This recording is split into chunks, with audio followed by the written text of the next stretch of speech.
whatever it is, wherever you are.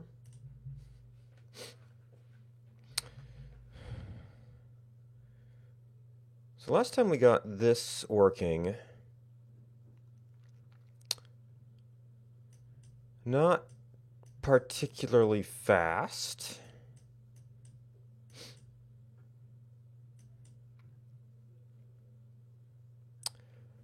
Although I did hear about one thing that might be relevant here. Apparently there's something about like a canvas alpha flag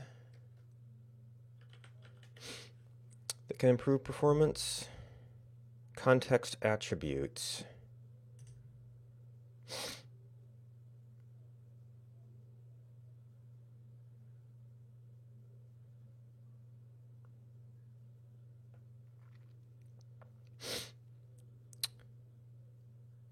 Image bitmap.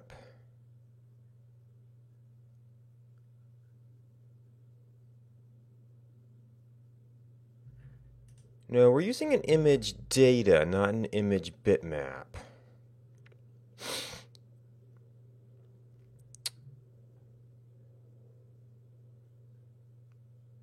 Oh, that's WebGL. Maybe they're doing something else.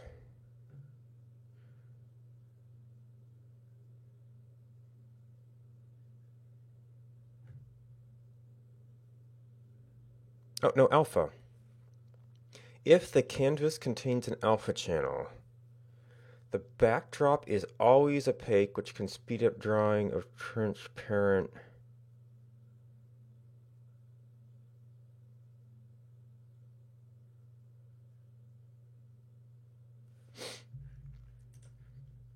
Okay.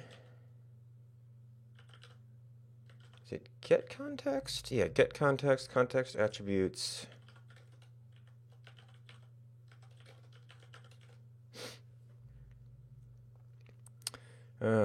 Planned. Blink only. That's WebGL.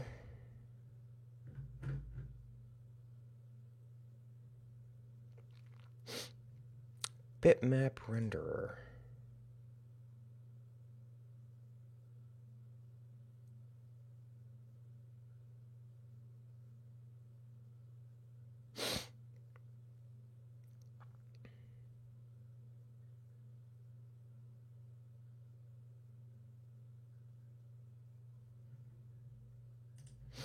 How is this different from image data?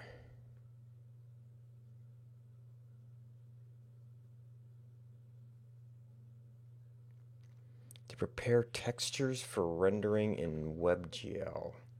Well, actually, off-screen canvas was another thing I heard about.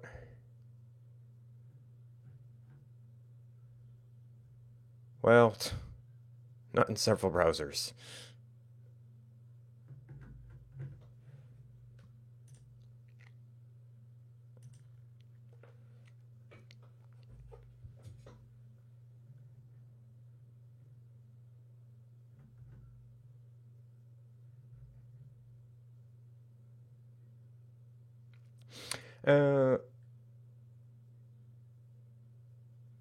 One moment. I think my toilet's running.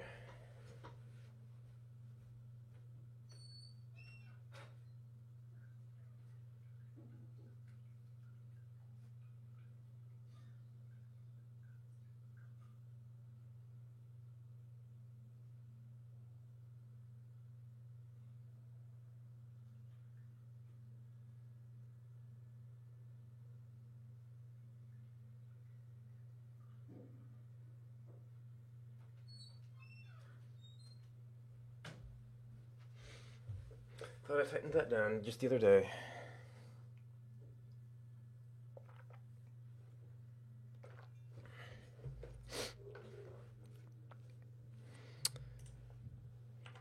So of course, I don't have any actual measurements for this.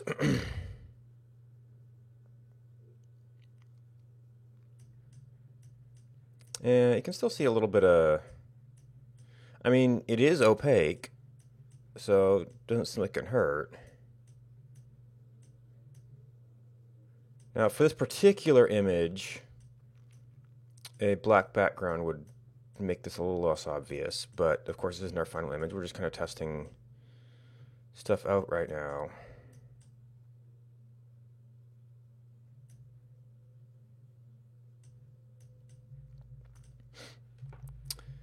Anyway, what we need to do is, unfortunately, we have to take this slow thing and make it even slower. We have to do this like 7 times to compute map biome index. Second place index. Now, second place isn't actually going to be matter for the biome layer itself. That second place is really for the object layer. But since it's determining the highest at any place, it kind of has to go through all of them anyway. So that's why he's kind of doing that second place thing.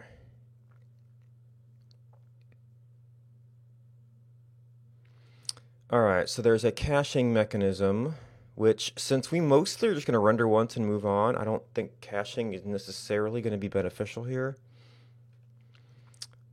Return picked biome, cache miss, num biomes. So we'll eventually have to work out how to get real data in here.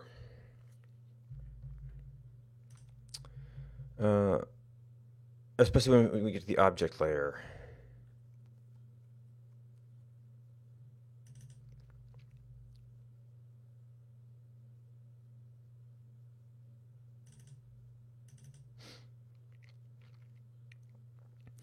One of these, okay, that's all of them. Okay, we've got the unknown swirly gigs, and then 0 through 6, so that's 7. And I think in here this is just like a global variable, essentially. Yep.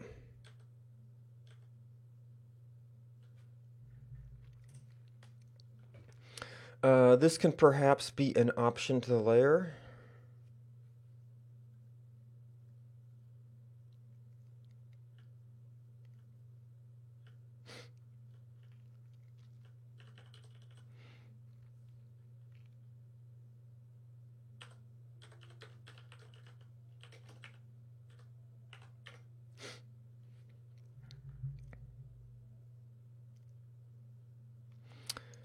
So he has a lookup table. And this is actually a thing that we cannot easily get here. Although by comparison with other things, we could figure the mapping, well actually, yeah, because these will tell us what in a biome index in world thought means.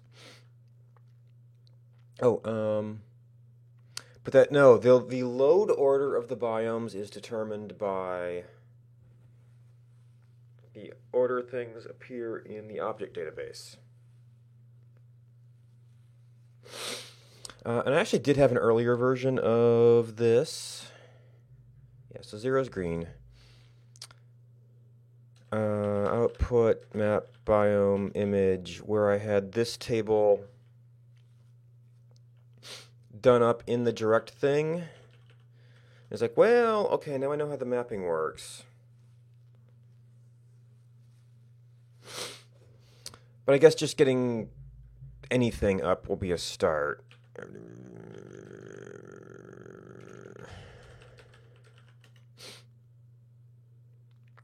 Yeah, so this is essentially what I'm doing now. It's get a fractal XY.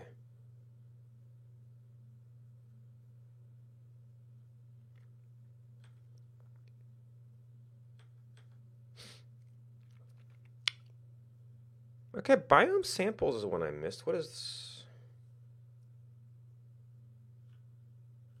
Okay, that's raw data. First, yeah, so this is what's actually counting up the number of biomes. Okay, so this wasn't as great of a search term as I thought.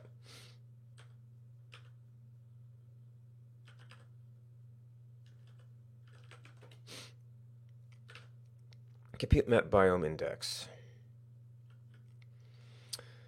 Okay, for each biome, now we have the mapping table there, so we're going to have to deal with that at some point.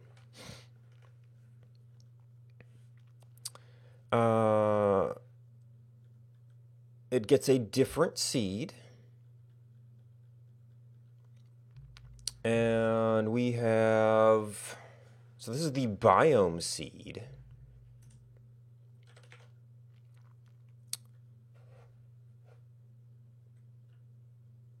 That's the, well, that was for the wiggle, which you didn't end up using. Get base map. Yeah, so he's got a couple of seeds here when we get down to object stuff.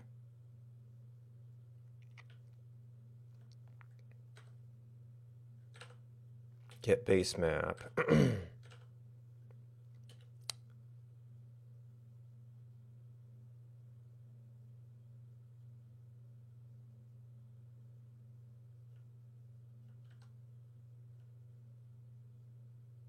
Okay, there's the jackpot seed. He's got a lot of seeds.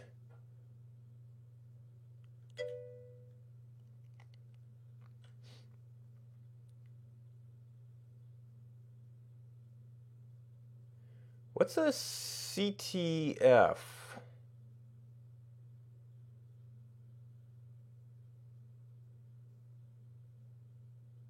Capture the flag? Okay. So is this like... Okay, own the server.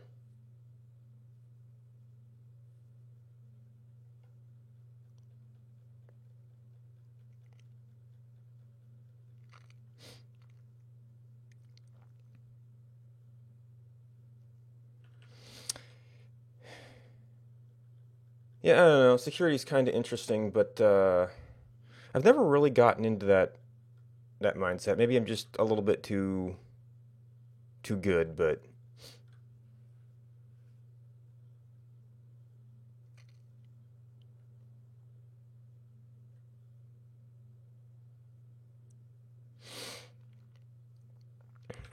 this is one of our, so that's the seed for natural objects.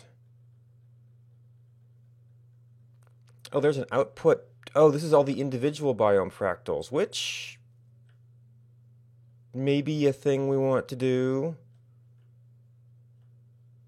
Well, but there are our seed terms again.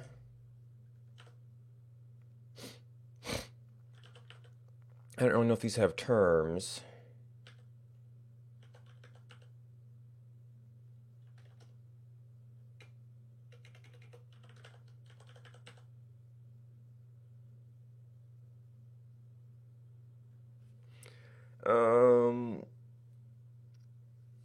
You could call them A and B. You could call them offset and base. Actually, offset and scale is kind of a...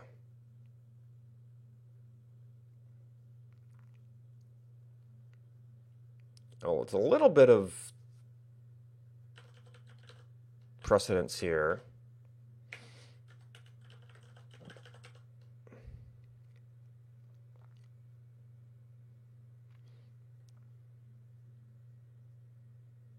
Of course, he's using a hard-coded thing, which is probably a little bit easier to calculate.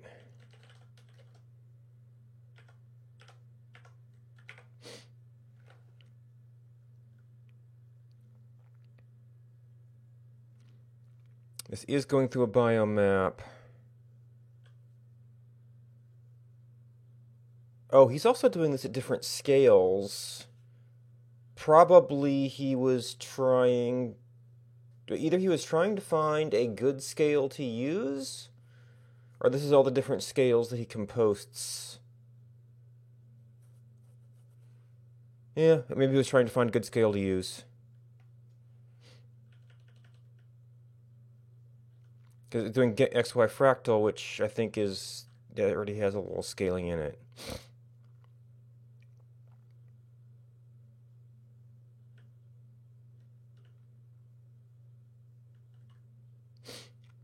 Oh, Actually, do I want to keep this as a rendering method for... Well, this is essentially one of the... So if you set num biomes, well, coloring method had changed, but... Actually, the coloring method will change a lot.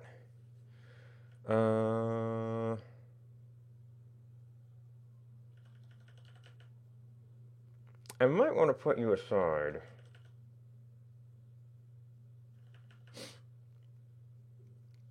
This was originally just a test, and that is a thing. We might... Maybe that'd be useful.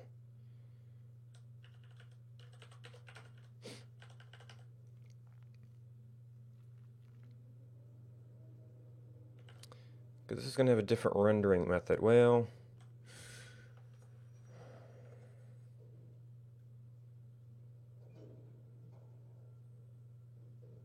Yeah, because it's just going to be the biome value.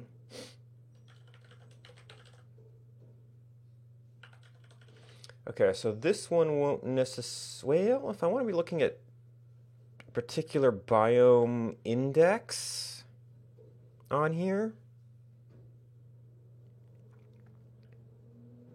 maybe. For now, we don't need it.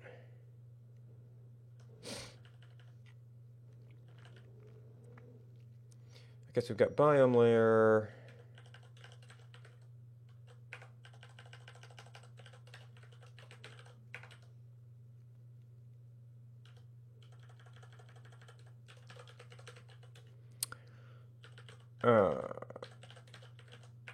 Oh, this is the add to map. That puts it in the table.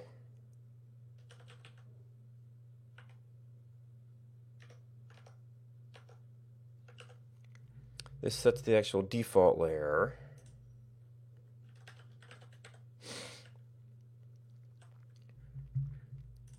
Alright, so we owned... okay, compute map biome index.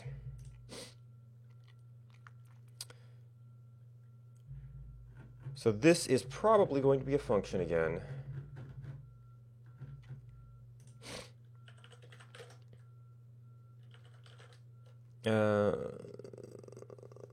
The multiple return values I'm not going to deal with right now.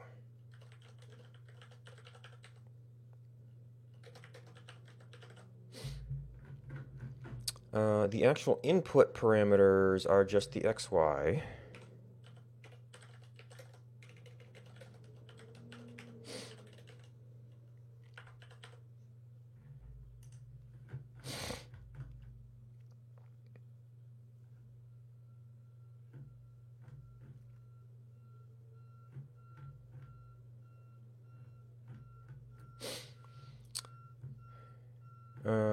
Database. Right now, get map biome index. This is a different get biome index. There's compute map biome index. Okay, so there's get and there's compute. Maybe we look at what else that is doing. But right now, we need to be able to actually compute it.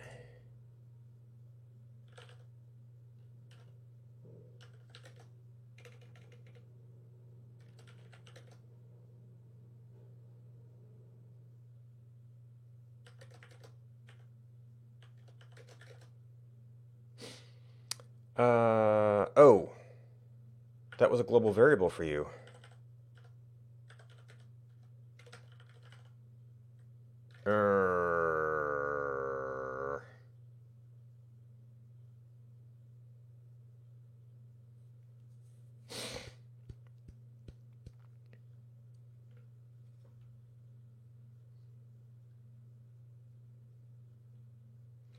That's like a lot of little parameters.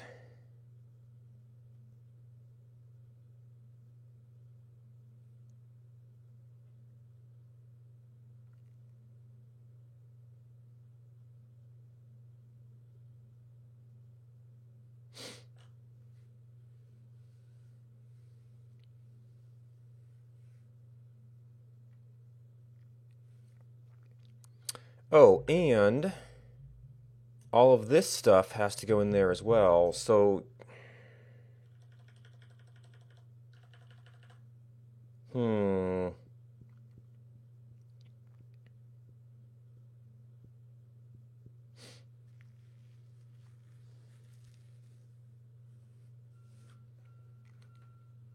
You practically need to have your own options object.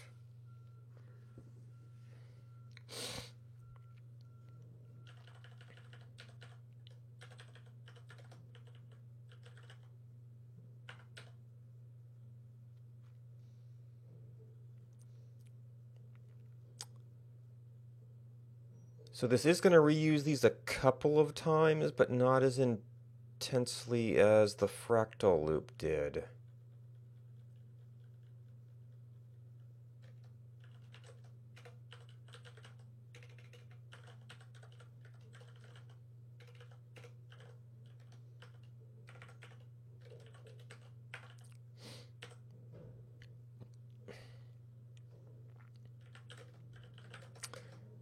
All right, we're going to go ahead and put a variable aside here because we may have to map that later. Okay, so seed is something we hadn't really addressed yet. XX seed. Yeah, an interface around it. I don't think there's anything terribly fancy there. So this is kind of a global variable.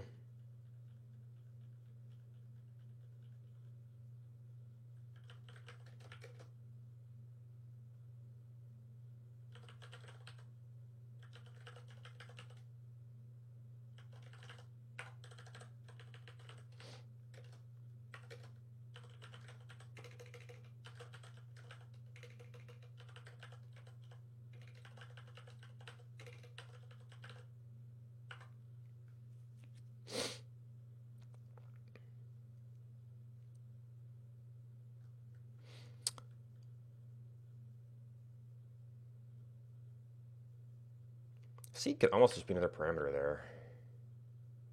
Well, the seed actually goes to a different function, I think, so be some extra passing.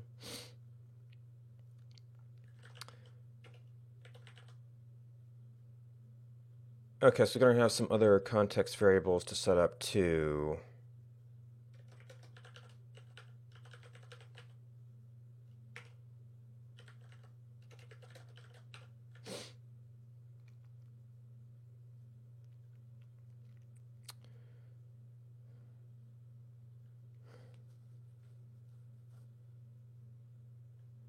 And this is where we actually need all the parameters.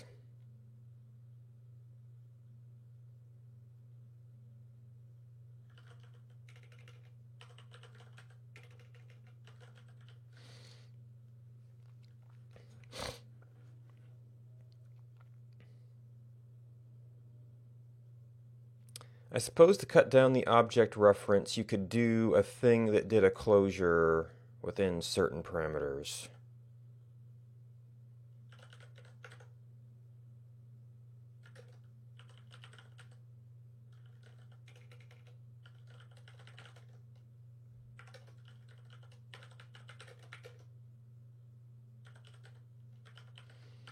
I think this is to stretch the entire thing out so that as we add biomes, you kind of make space. They don't end up all being smaller.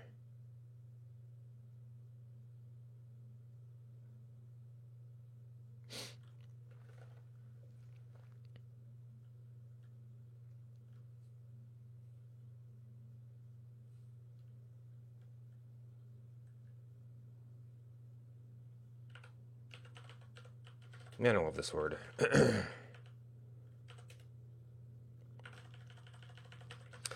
So we've got a first place.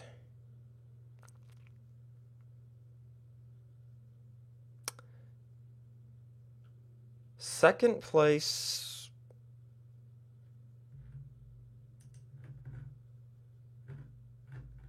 Negative double max.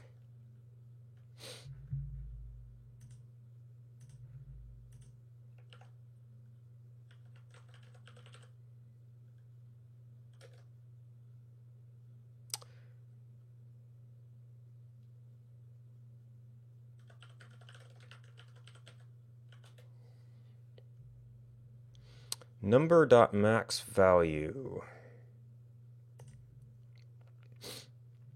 Is that different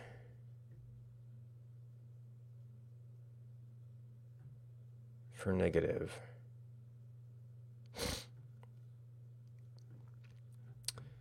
No, but that'd be min value. Smallest positive, okay, so no. It would be negative max value.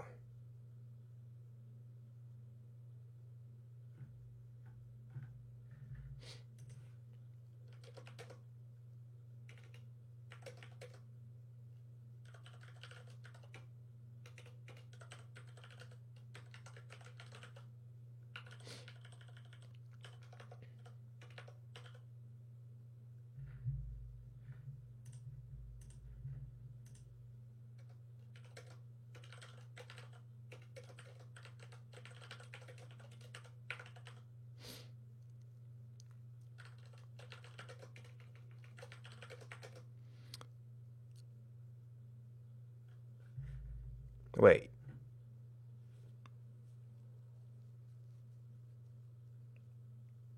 You're using biome for the seed.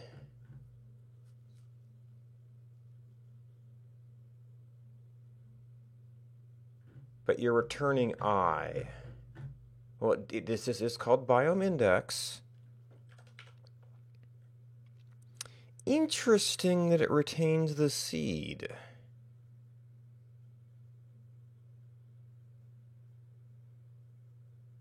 Picked biome.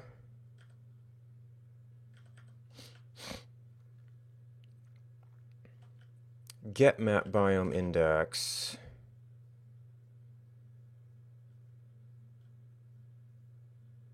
Permitted biomes.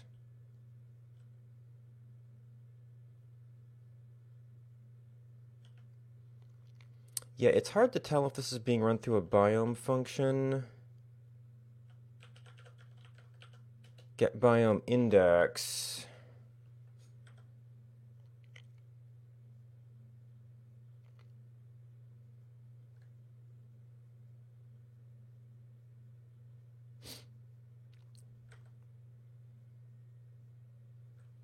Num biomes.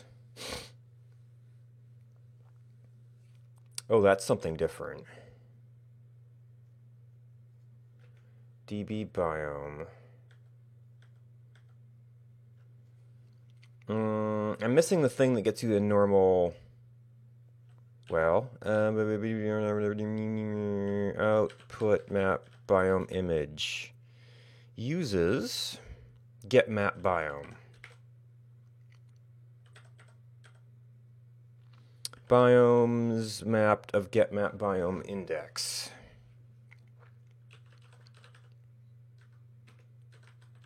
Compute map biome index.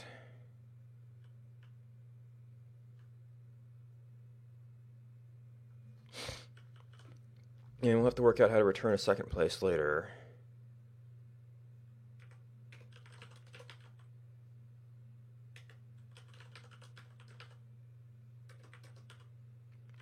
And this is an index at this point.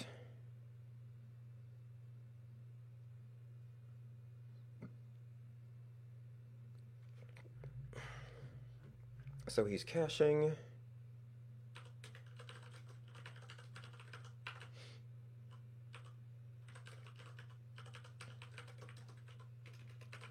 I presume that this is a neutral value? Yeah.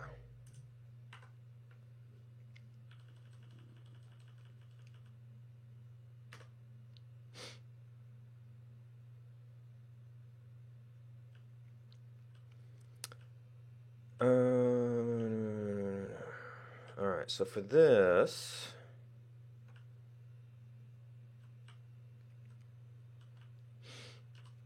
okay, world X, worldwide. Unfortunately, we can't actually pre-calculate this. Well, scale and roughness we actually could. Or rather, scale we could, because that's always going to be the same.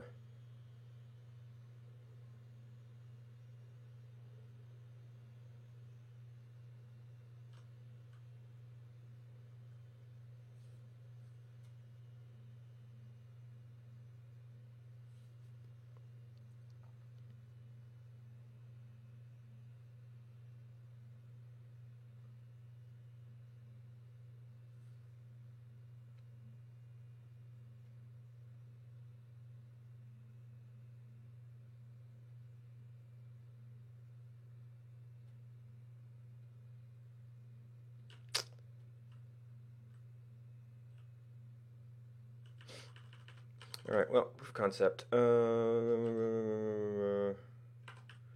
This is biome, compute map biome index of world X, world Y.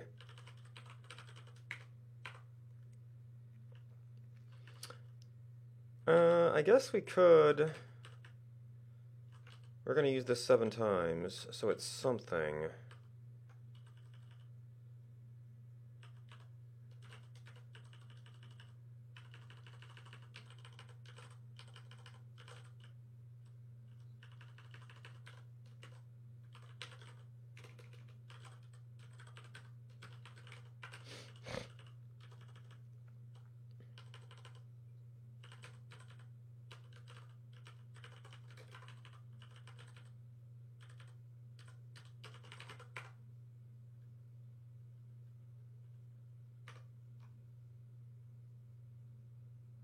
The roughness wasn't as big of a deal.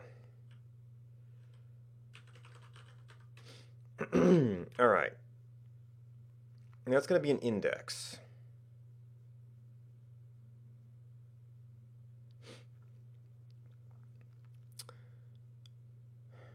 So it'd be nice to do, I think the other map code does do like an HSL thing. That's not easy to do here.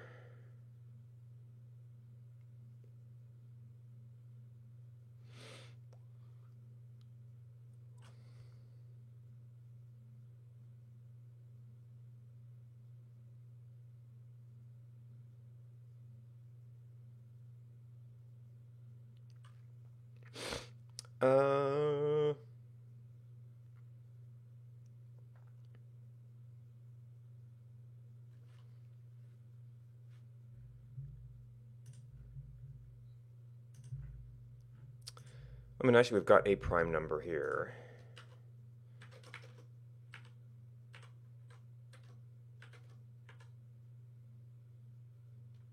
Although we need different primes for each one.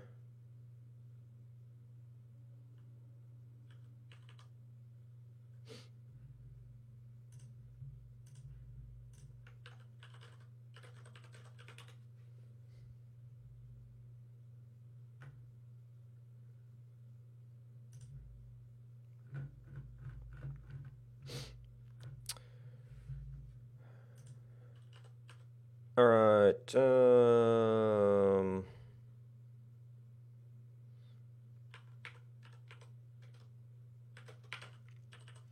And I guess at least something different.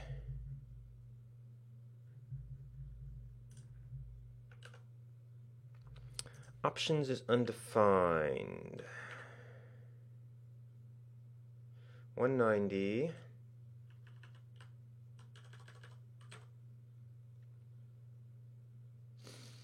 Did we change our this here? Oh. Favorite misspelling. This dot options is undefined. Or did I double misspell it? Oh no, 191. I think I copied this somewhere. Yeah.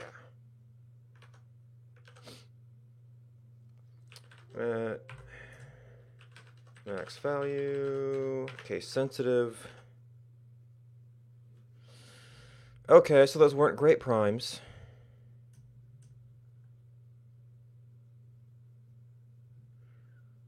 Well, we are very, very deeply red here.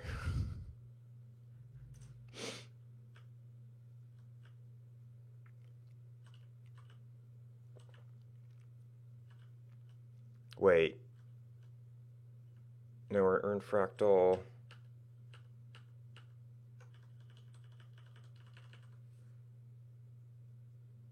We got a little bit of yellow, but just like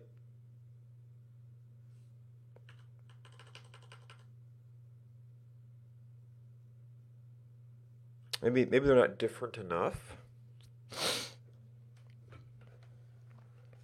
Or maybe because these are all small numbers.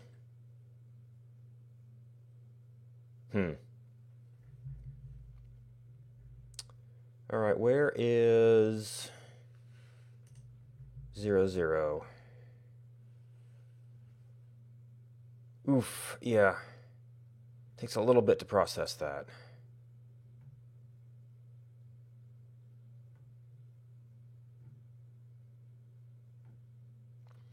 That looks nothing like the actual game.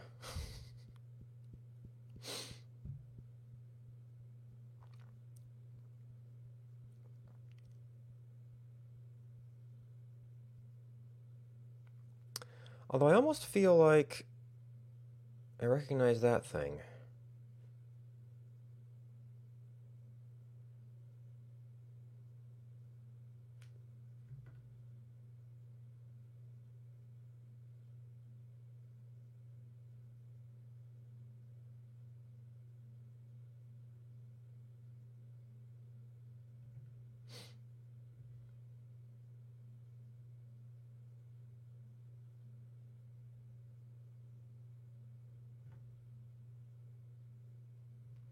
Alright, so we proved some of our results for for a couple of very small values.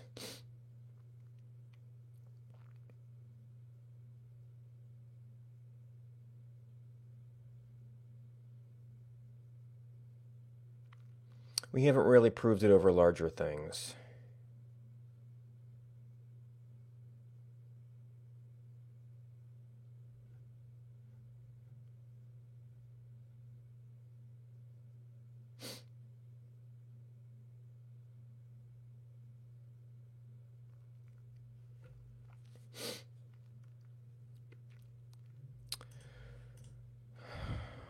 Alright, can I actually get a color table here?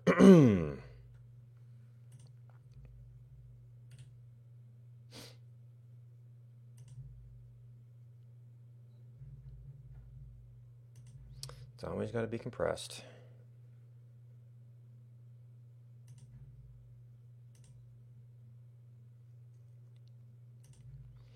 It would be on here.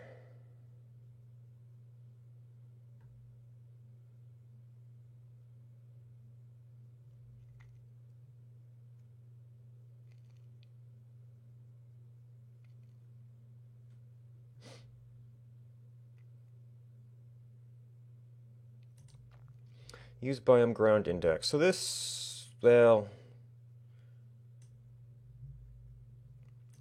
so this will kind of tell us what the colors used to be. Now, oh, this was HSV and we're doing raw data.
So either we need a HSV to RGB converter,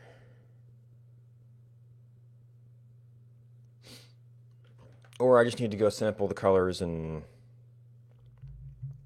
put them in the table.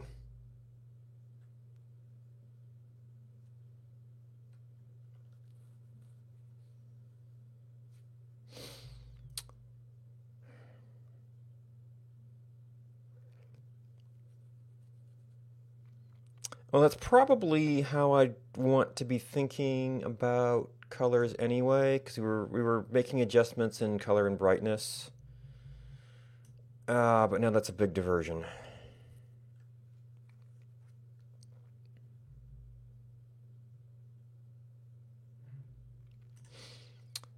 So if we did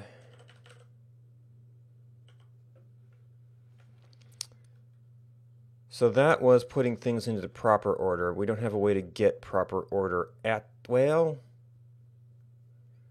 maybe we could figure out a manual equivalence table.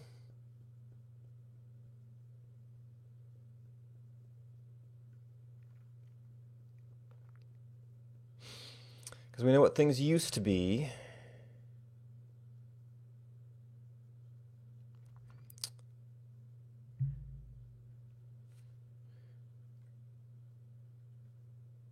But then that's just another layer of indirection.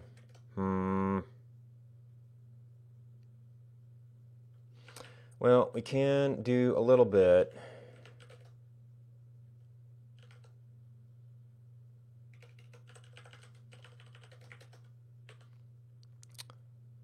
So an array will be, well, that's RGB.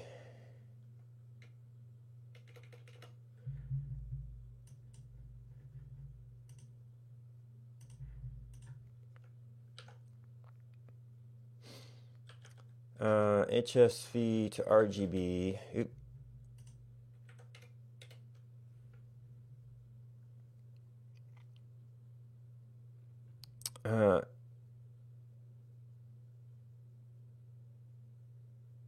Yeah, I need the code.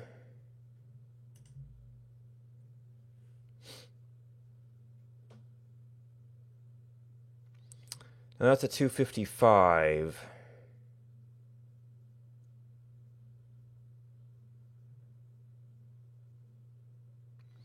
RGB to HSV, HSV to RGB, so we'll have to do a little bit of extra scaling.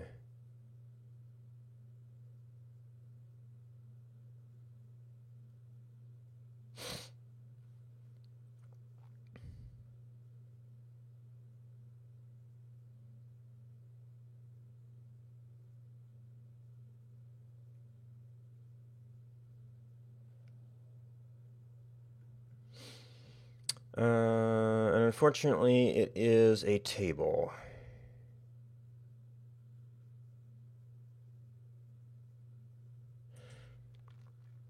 Actually, are there any tricks to this in the platform?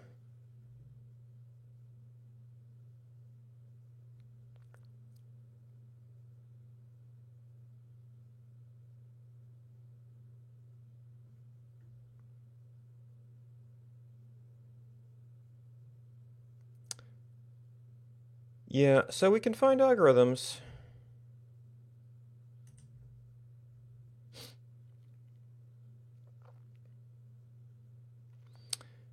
HSV returns an RGB, which is fine.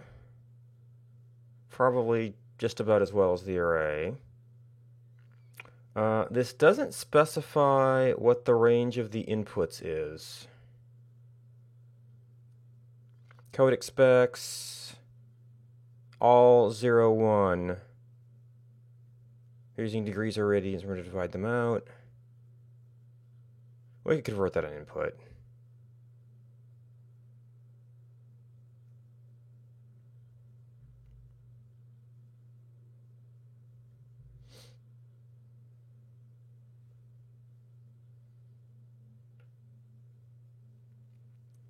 Oh, all at once are object.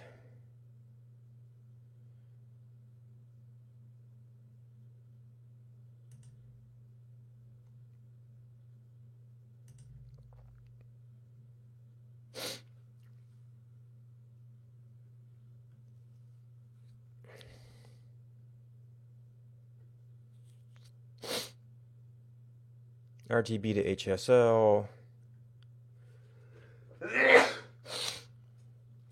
HSL. RGB to HSV. HSV to RGB.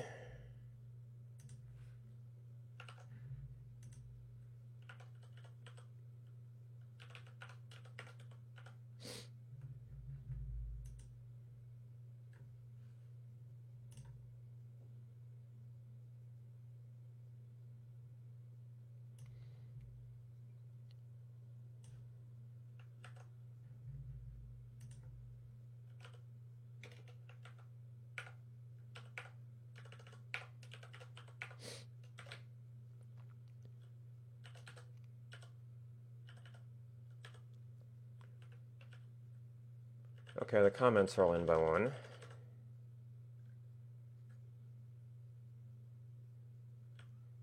And this one does return an array.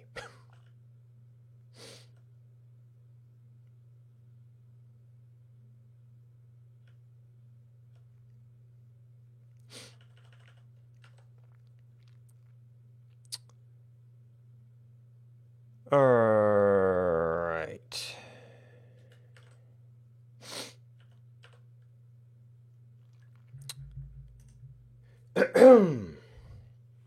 So the version that directly mapped indexes to colors went. We were going to do.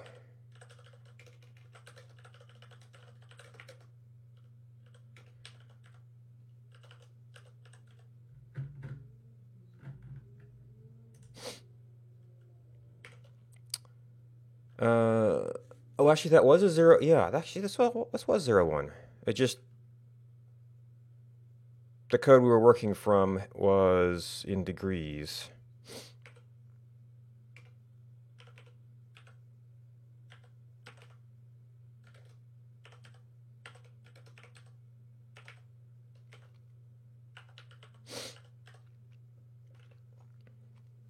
All right, so the actual, okay, so this is the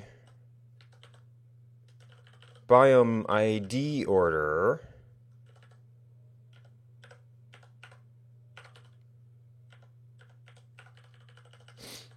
$253, 17, 65. Actually, these all came from samples originally.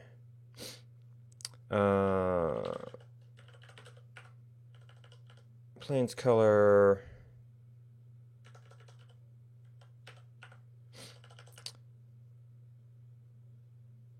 $36. Oh, I wonder if I revisited colors while I was doing this.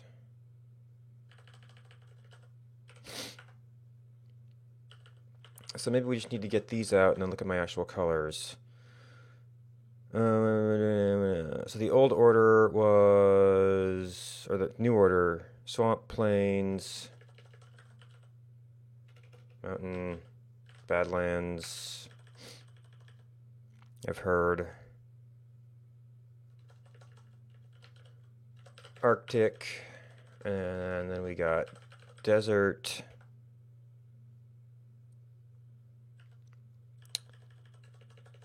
And then jungle.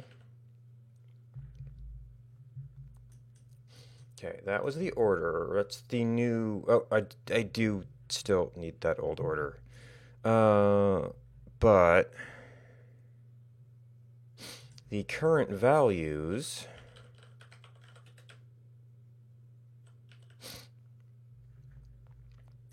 All right, 89, 49, 67, 253, 17, 65,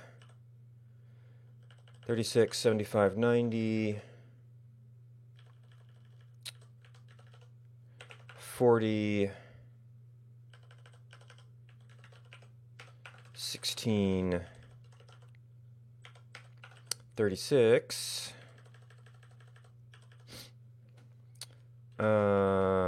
Now, I have thought about actually making this slightly off-white. I saw another one and it looked decent enough.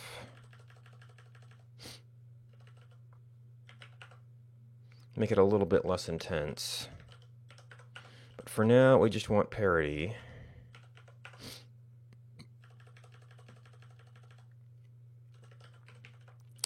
$90, 87, 48. All right, now the thing we needed the history for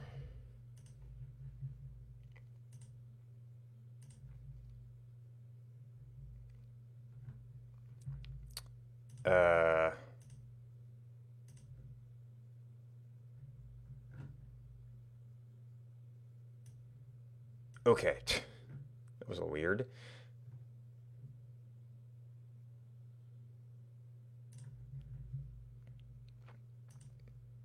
Oh, because I probably moved this up to get much of the code as possible.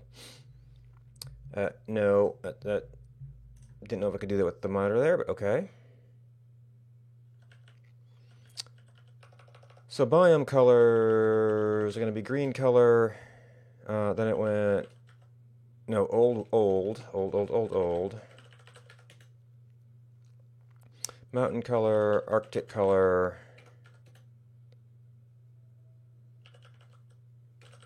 Desert color, I call it Badlands here.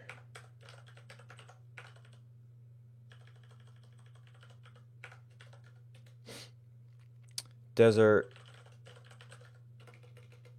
Plains color.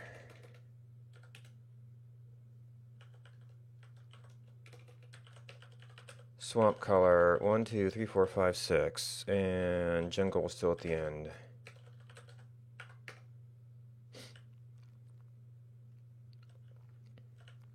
Alright, so that gives us an index. We're going to be referencing this a bunch.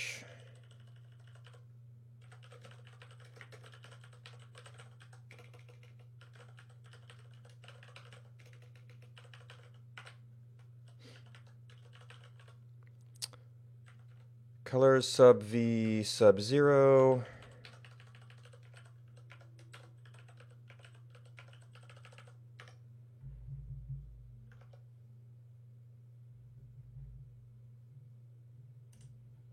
No, other browser. Other browser.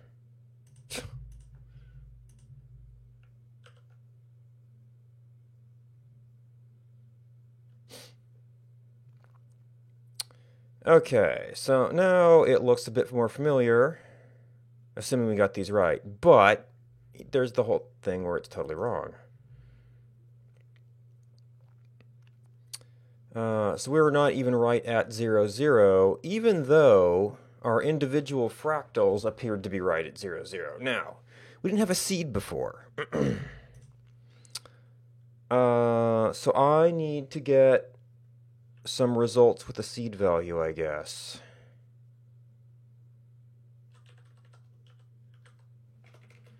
What was it? XX tweaked hash.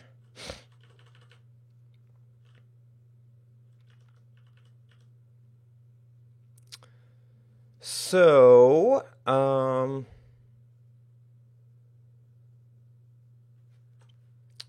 biomes start at 0, right? Yeah.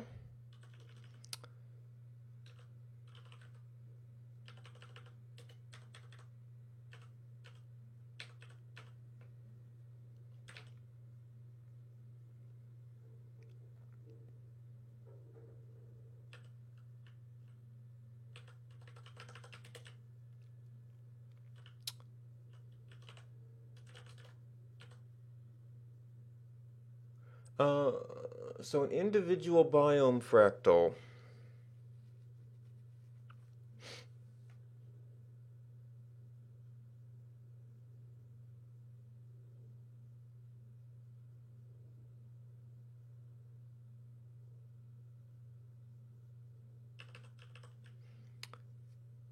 So if we did our fractal layer,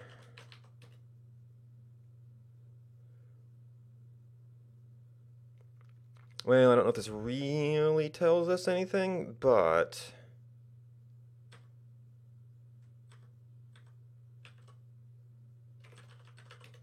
if we go back to this one and set it up with a seed that defaults to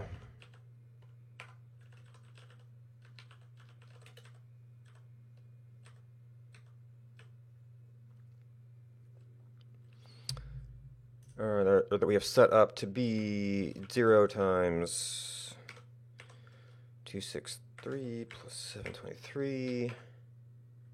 Or I guess maybe you could put a bioparameter here and then factors, but so that would be the fractal for biome 0.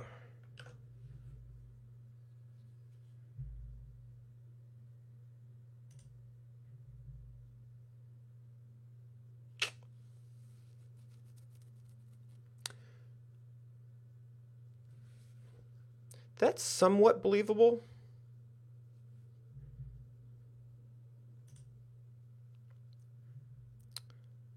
Because it's kind of got this thing here, and then it's a little bit weaker around this way and fades off down there.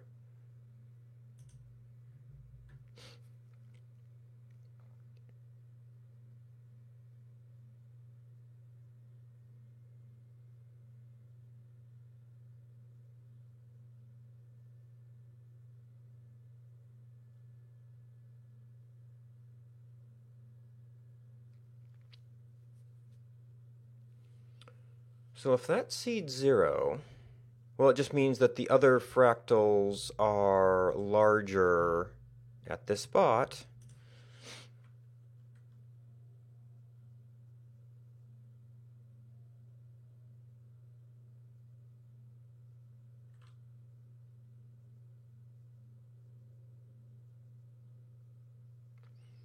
Oh, that feels like that should be max value. All right, real quick.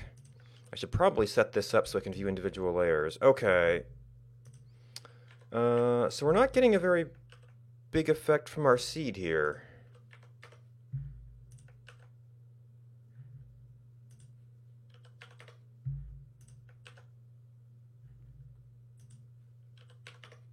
I guess 0, 0 is... Hey, Lightning. Is kind of a singularity for all of them. And it kind of comes down to very, very... Well, there actually is no 6. Oh, wait. I didn't actually implement this.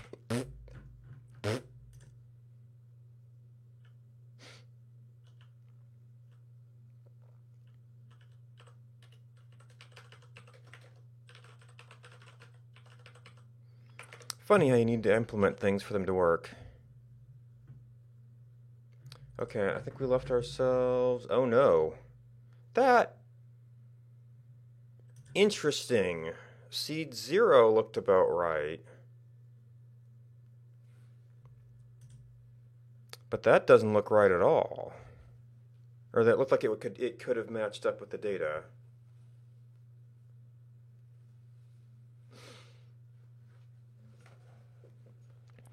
Alright, so for this seed, which is, we believe is going to be the seed,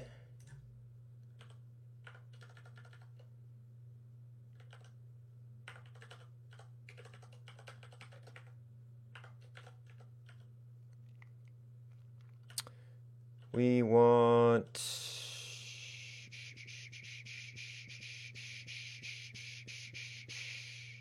If we draw our layers, that's going to go absolutely bonkers.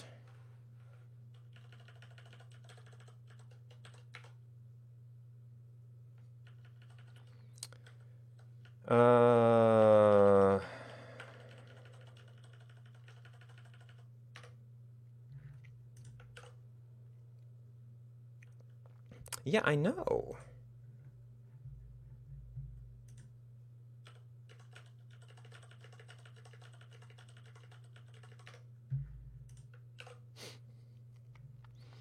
All right, so for that seed, we get that series of values, and somewhere I had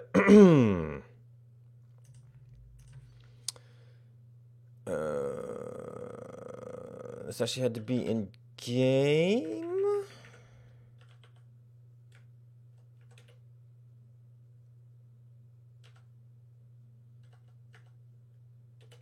Yeah, I imported this thing. What was it? What was the seed function? Set XY random seed.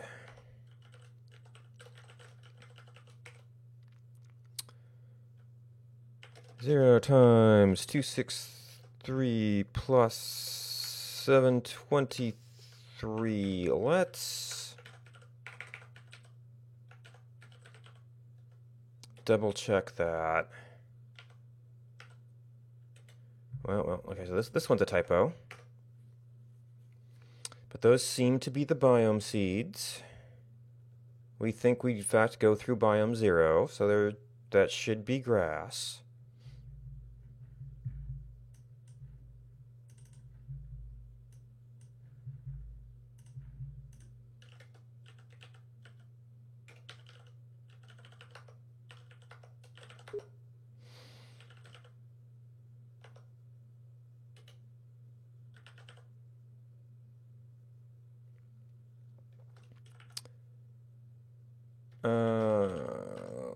onelife.exe.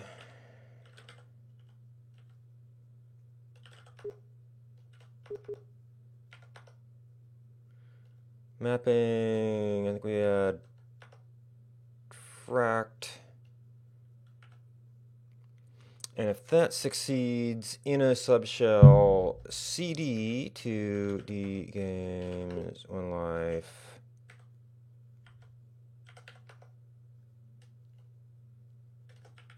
And run.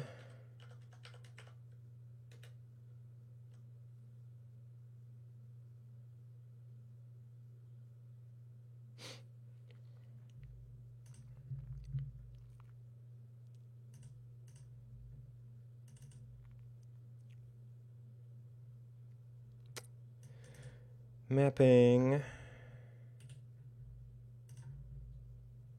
Standout. Okay.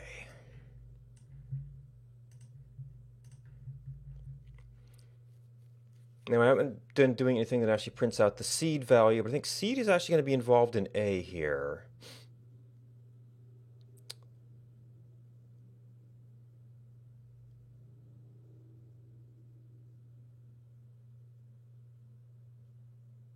Forget what that is.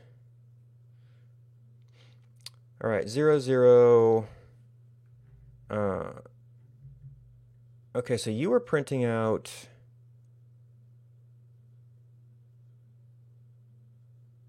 seed. This one did not print out seed, but we're the same. We're the same. The same.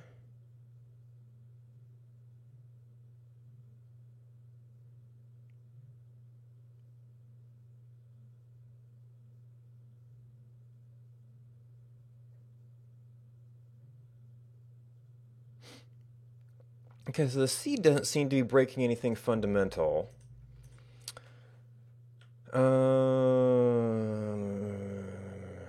Alright, so then I guess we've really got to check out our bn function.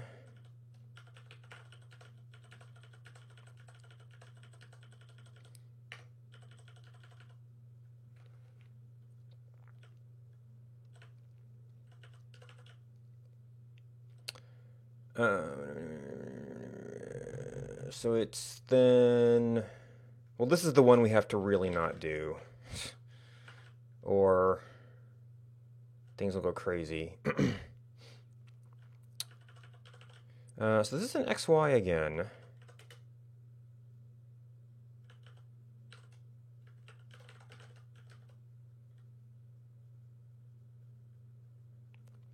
Now this doesn't have any roughness things. This might be pretty straightforward.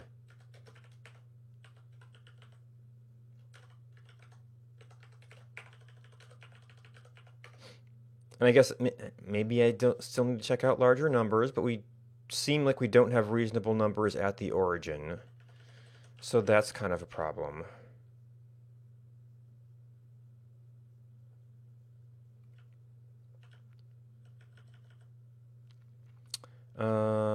Well, first step is just, are the outputs reasonable?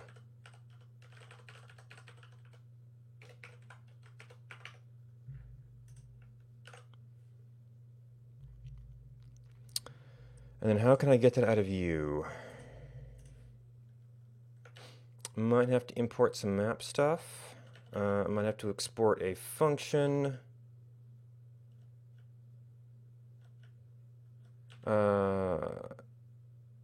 Get XY random.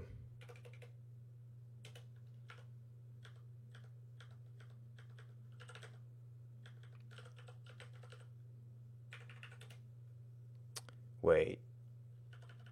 Okay, so you're using bn.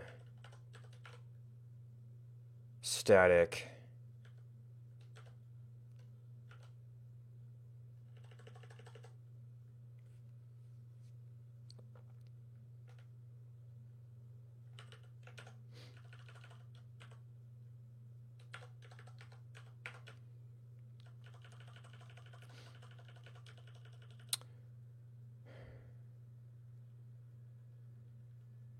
So this still had all of this debugging in it, which would be almost as easy.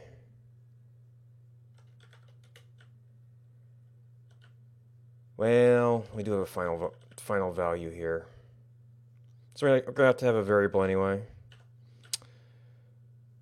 All right, so we do U.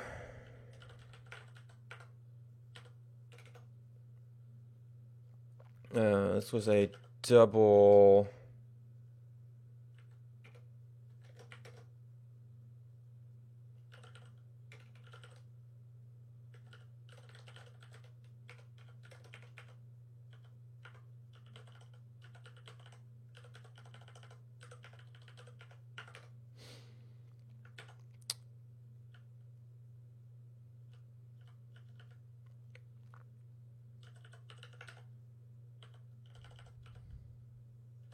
All right, so we're going to have two numbers that are.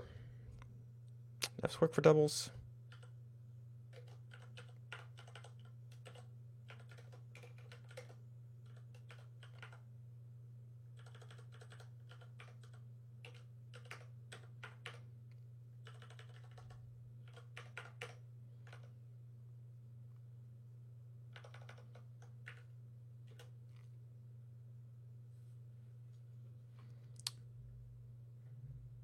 Undefined reference.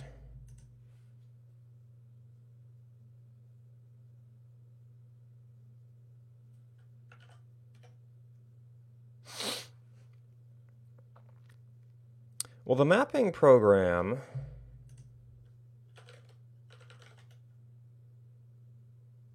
on branch mapping should have a reference to map.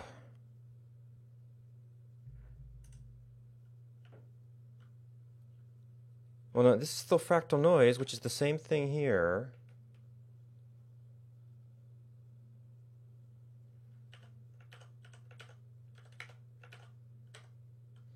Double get random bn.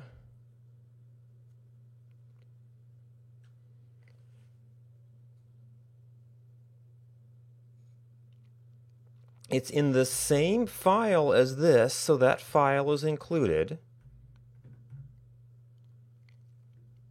I copied the definition from there. We made it not static.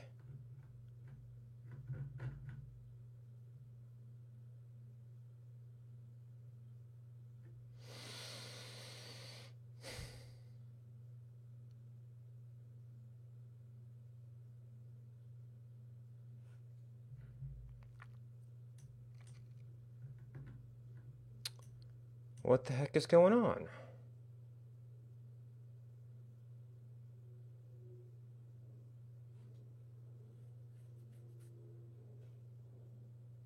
Double, double, boil in trouble.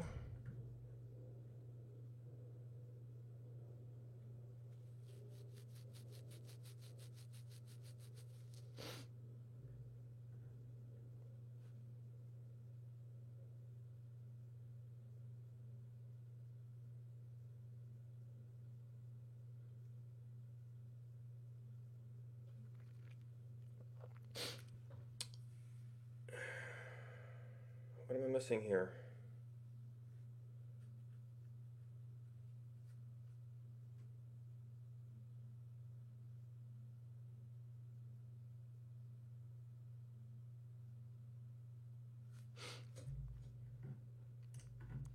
Well, you know what?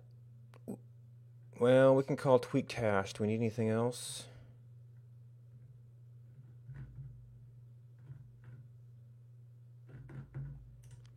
If you're gonna be a jerk, we can work around this.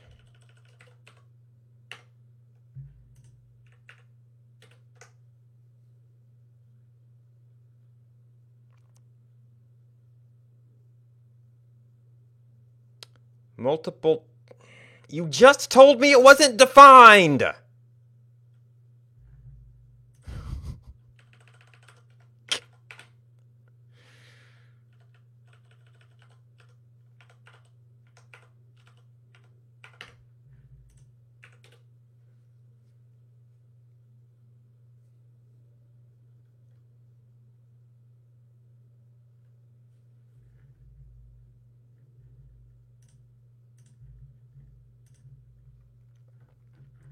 Oh, right, it still calls all this junk. Well, it should be the final numbers here.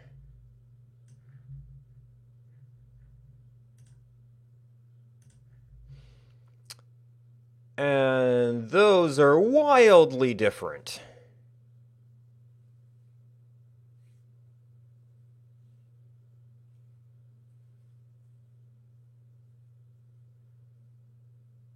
Well, no, the first one is wildly different. So something in the way we're handling negative numbers.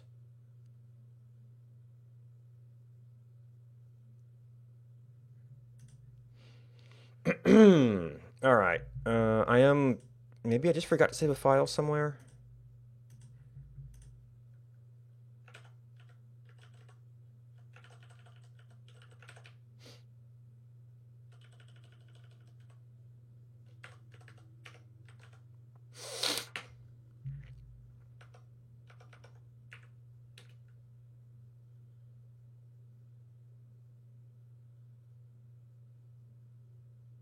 Okay, I just forgot to save something.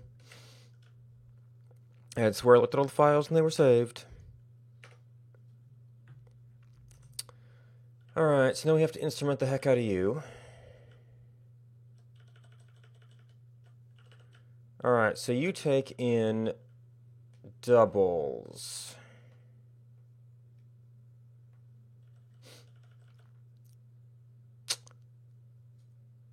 Those, that could be places to go awry.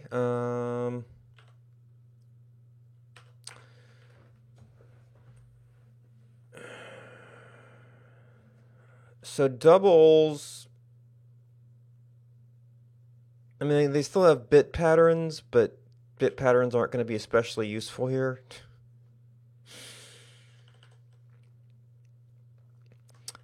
So just seeing the numbers will hopefully be enough.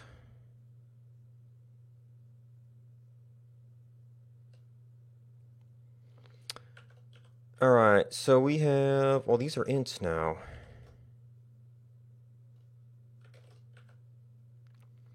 And the seal and floor, these are kind of boundary conditions here.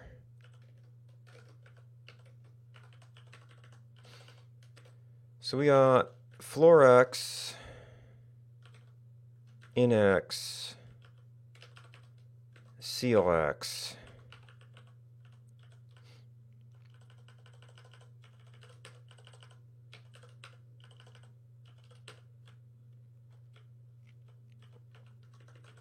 I mean, these aren't terribly ambiguous. Those are all single steps.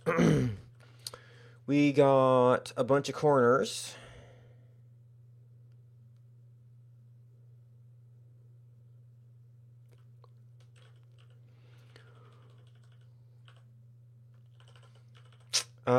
These are all doubles.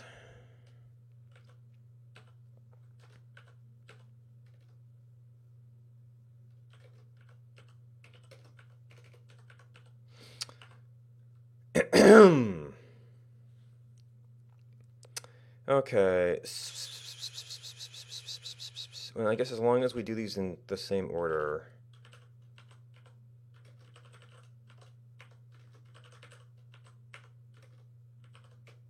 Yep, not A3.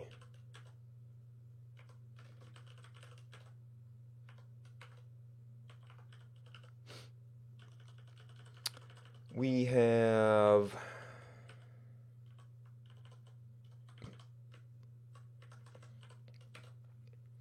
an X offset and a Y offset, also double.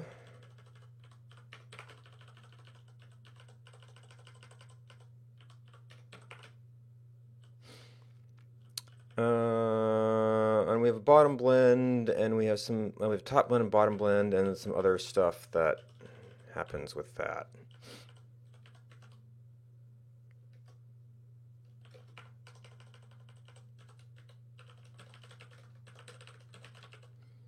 To get us our final result.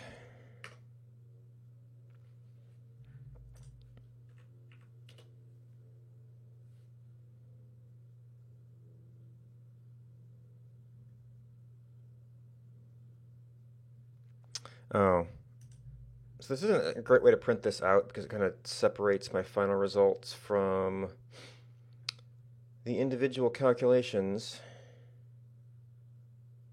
Wait, I called this twice?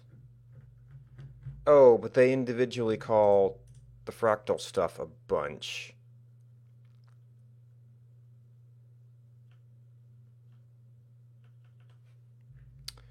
Well, I mean, I guess it'll be useful to know if all those match up. But did I turn that off here? Yeah. We are going to have some new inputs.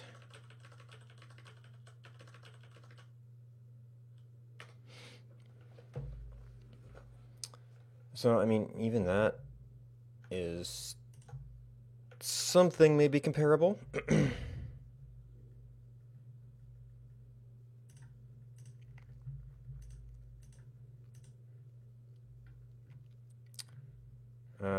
Didn't I make you not... Yeah, I haven't really done a whole lot with you, and compute just returns 0. So I don't know what you're on about. Oh, I missed get fractal xy, which is still used in the fractal layer, which we had on at the moment.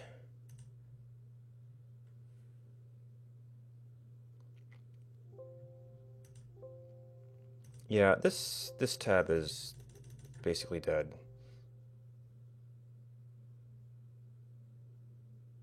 Even if I recovered, the console will probably be messed up.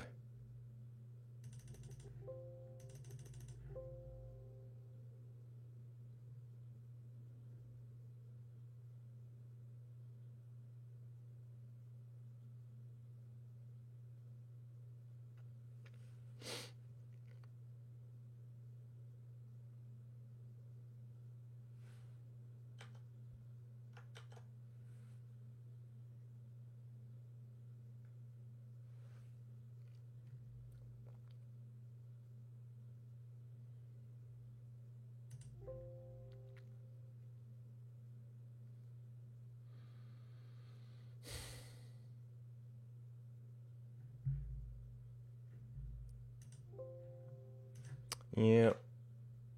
And it will eventually recover, but I'm kind of impatient.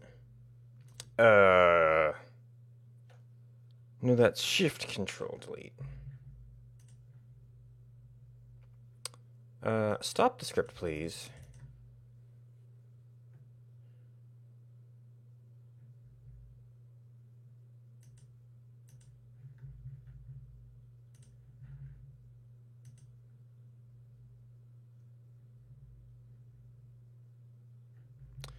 Okay, it caught up just in time.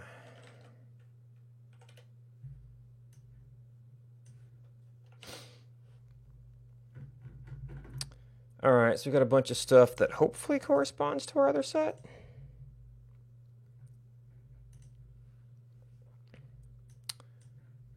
That's not great.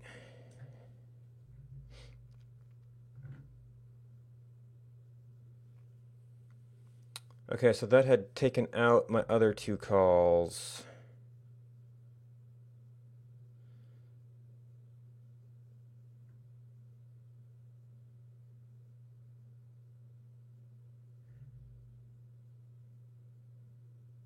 Zero, zero, 1, 0. There's the 0, 0, 1, 1. 0, 0, final value. 1, 0, final value. 0, 1, just kind of what we'd expect. Final value.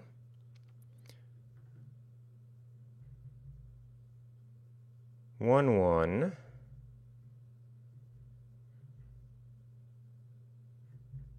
Okay, we get some more stuff out of you. We haven't put into this one yet. And then our other one is going to be 1, 1, which would be the same.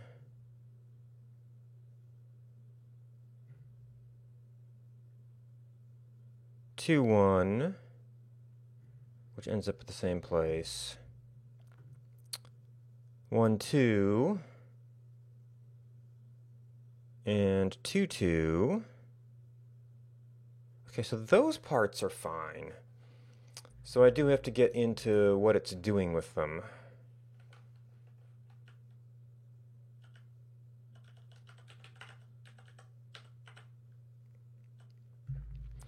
All right, so for this one,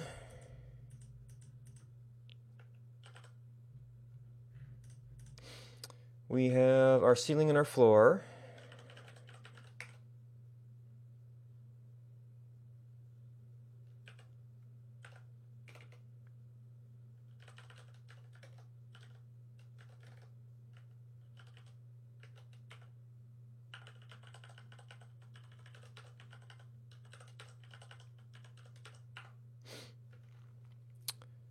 We have our corners.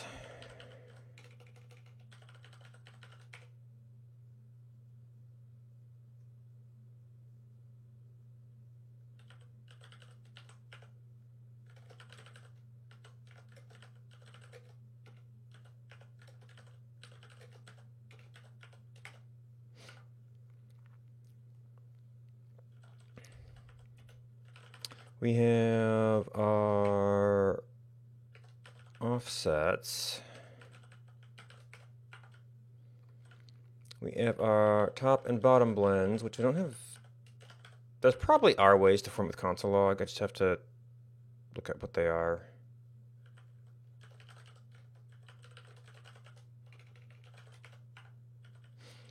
And then we get our final value out of there.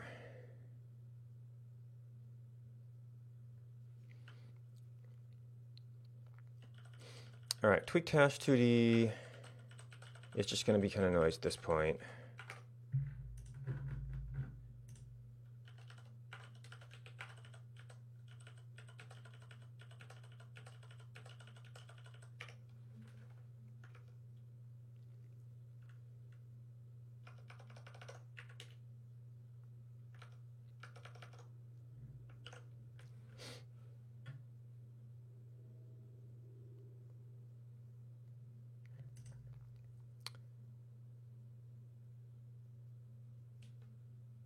Oh, we were doing a string number, which,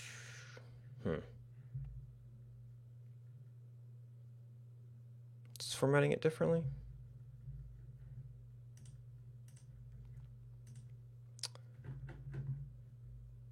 All right, so here's some system stuff. Okay, 0, 0, 1. Oh, we're wrong right off the bat.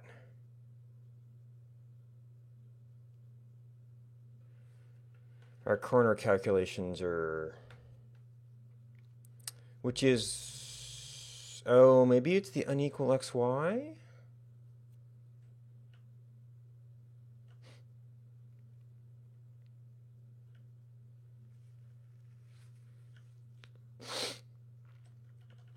Yes, a corner A1.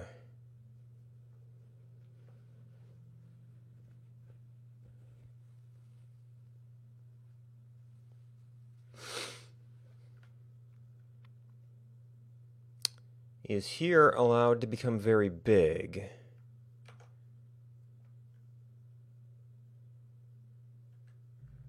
Wait.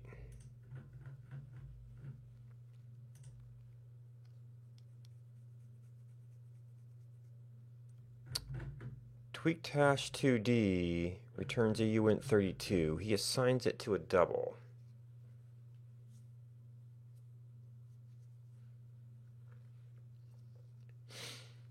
Well, it's probably floor X, floor Y. Oh, wait. That's 0, 0.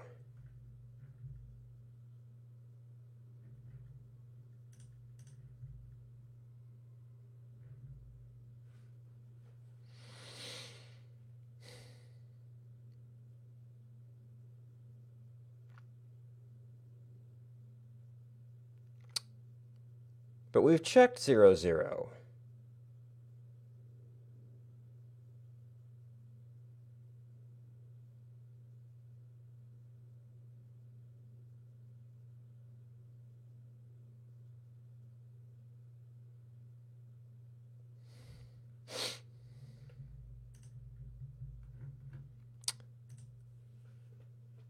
Maybe F is not how you print a double.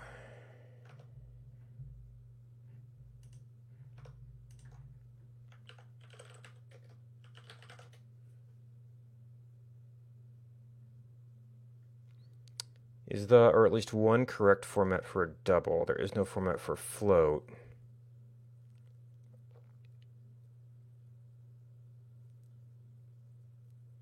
Specified as having no effect. Oh, printf differs from scanf. Okay.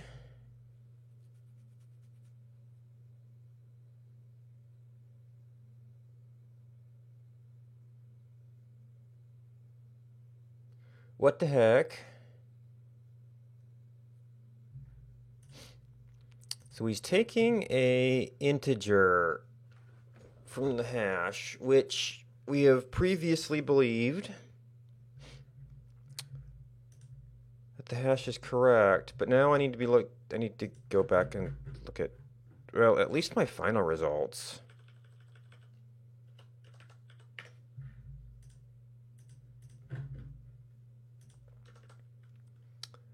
Because I thought that we were getting correct outputs here.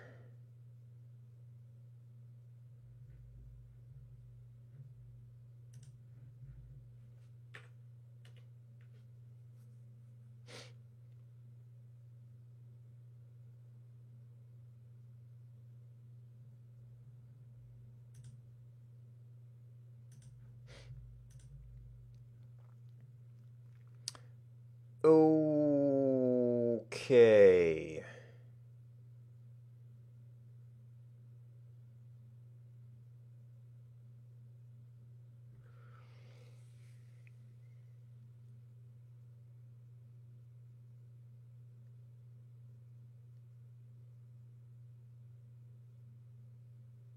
What the heck?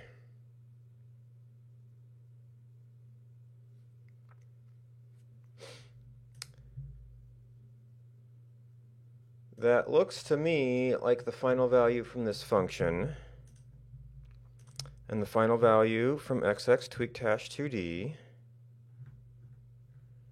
xx tweaked hash 2d,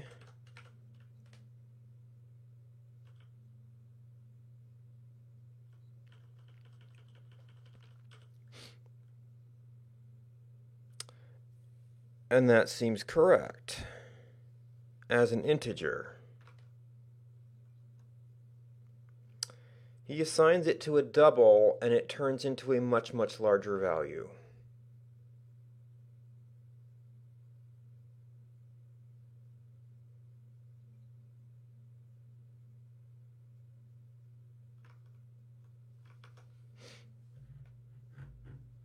A1, A2, B1, B2, A1, A2, B1, B2.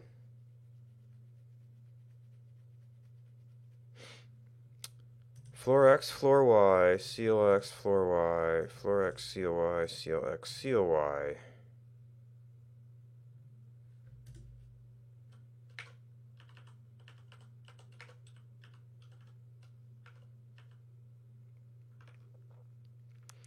But even that,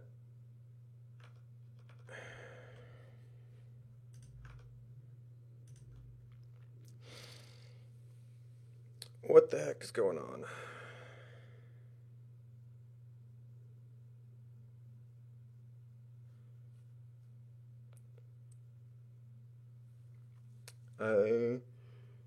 I know there could be precision loss going to floating point values, but that's not precision loss, that's just radically different.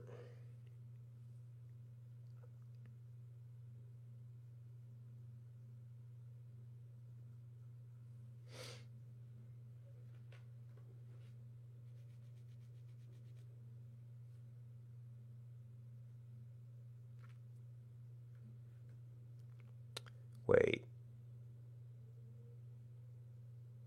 How?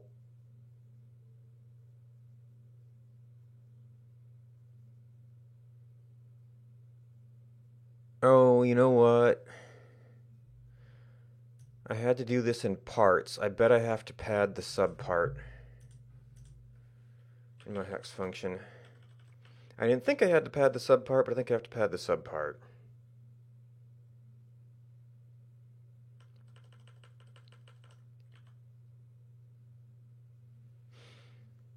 Dot toString. Dot pad start. For 0.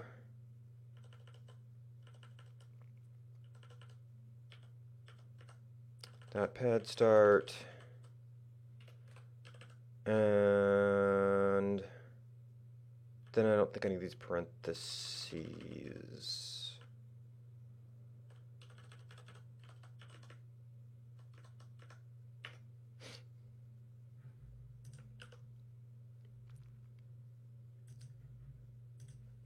And then we didn't actually get this yet.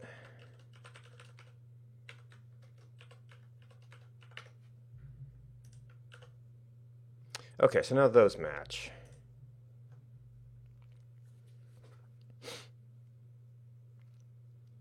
I guess I need to see if it's the type conversion.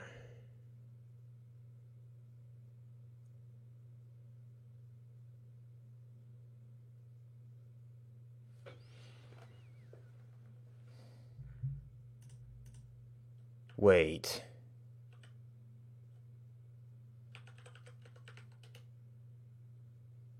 No, not getXY fractal. XX frac 2D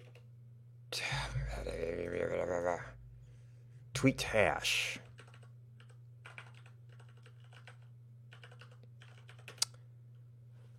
I went through all the trouble to duplicate the negative numbers, and that was just me using the wrong printdisc formatter.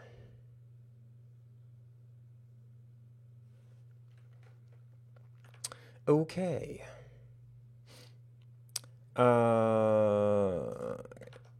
So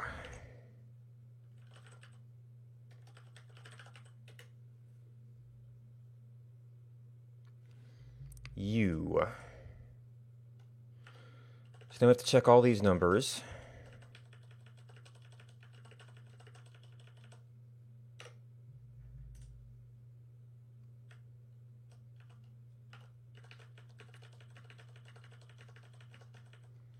And probably undo some of the signed management we did.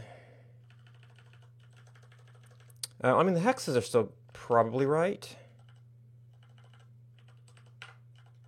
Interesting that that's not...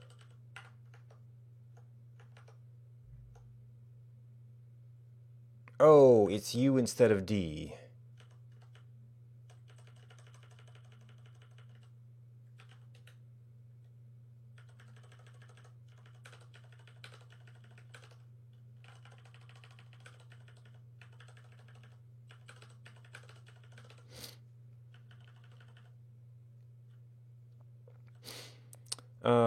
And then get random BN.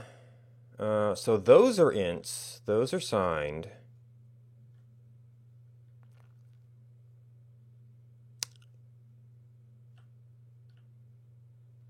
Okay.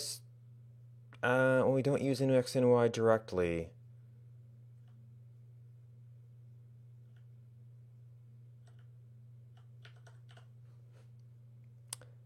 So what happens when you pass a signed value to an unsigned value?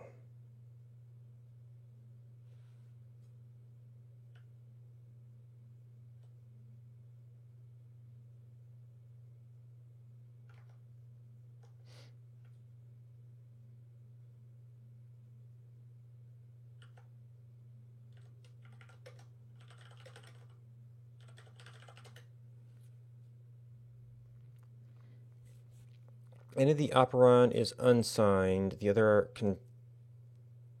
If any of the operand is unsigned, the other operand converts to unsigned. Signed is signed. Int to unsigned int conversion.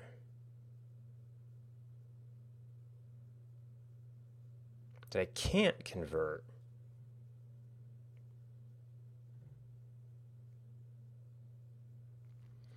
Since the value is negative, is added to it so that the value is a valid unsigned quantity.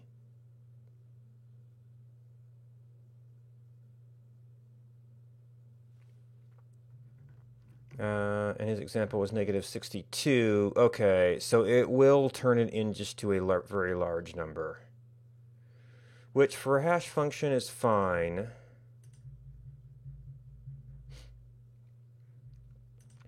But that means that I need to be testing this against negatives.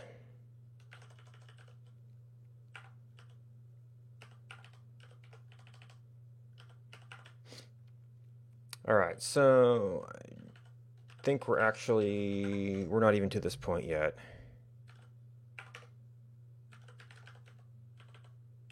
We need to get our negatives sorted out.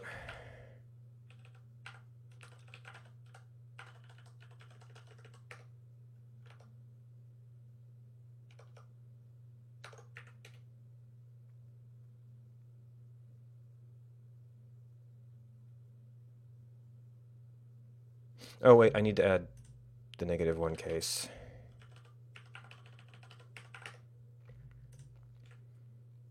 Which will come in as unsigned, as very, very large numbers.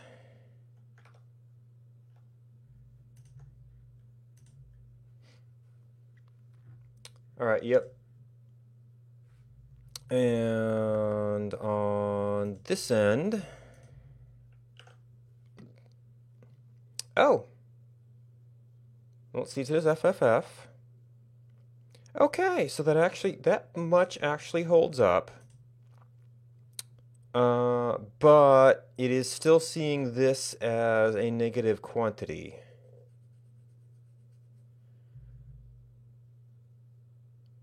Well, it's seeing the bit patterns right. So I think this, like the IMOL and stuff, kind of holds up because it's the same. Well, actually, so this is kind of an incorrect result here. Back at, I was thinking, oh yeah, I don't need to worry about 0. So we're getting the correct bit pattern, but we need to convert that to an unsigned quantity for everything to convert to doubles correctly.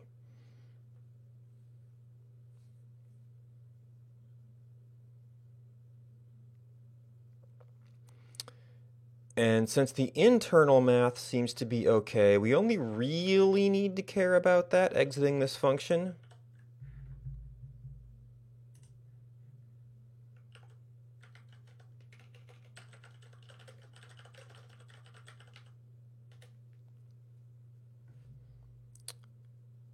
Can try and arg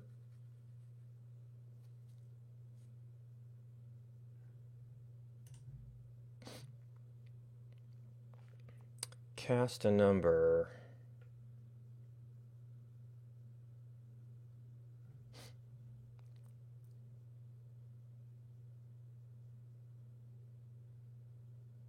Arg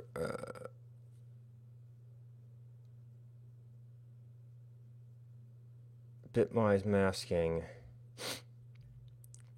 So that's a downshift shifting in a 0. Is that actually right?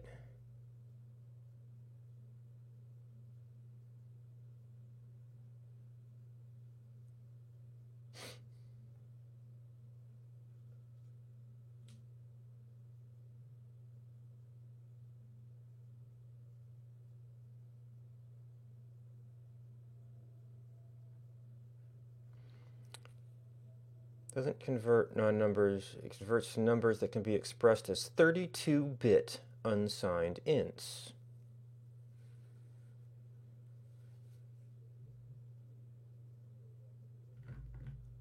Oh, it's a downshift by 0.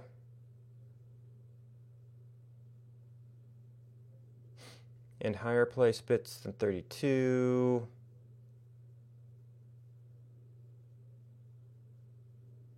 32-bit range.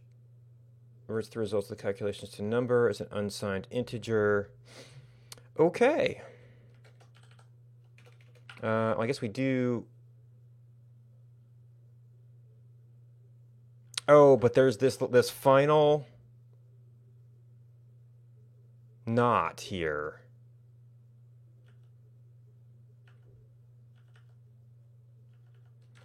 So to get our final result, we actually have to do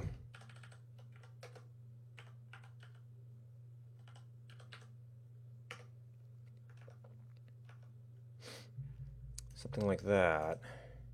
Which I could do as the return value, but I want to be able to print it to confirm. All right, that looks promising. Same bit pattern, but now its understanding is this. So if we go back,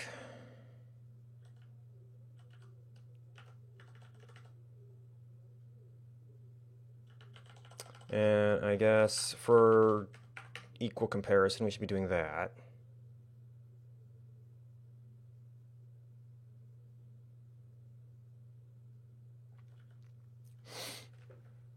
Actually, that's a different value than this, which is interesting.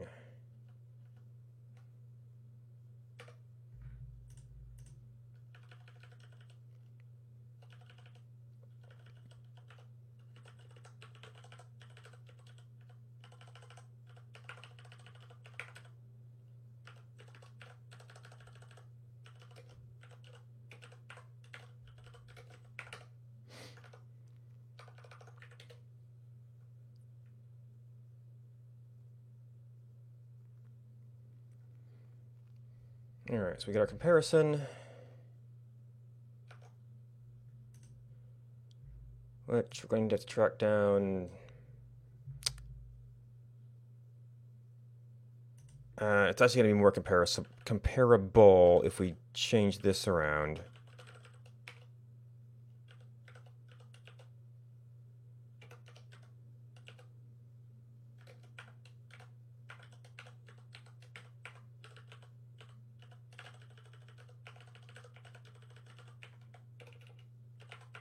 -1, -1.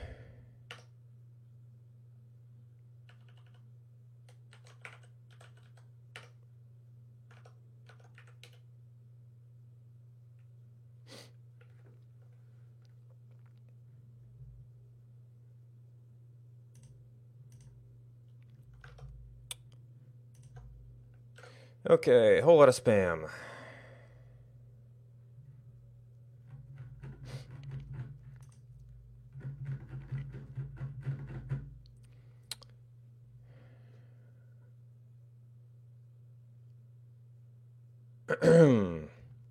All right, so we get our range. We calculate some numbers. We should get corners.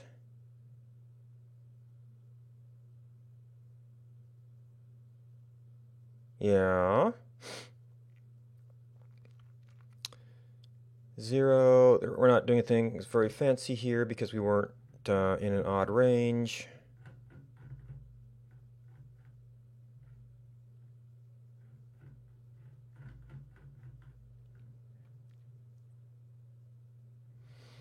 Okay.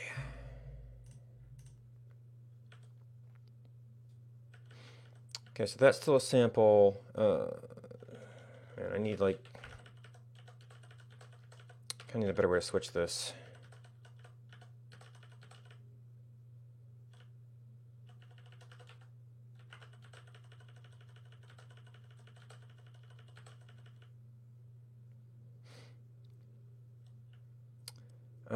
See, I had put XY fractal is this layer.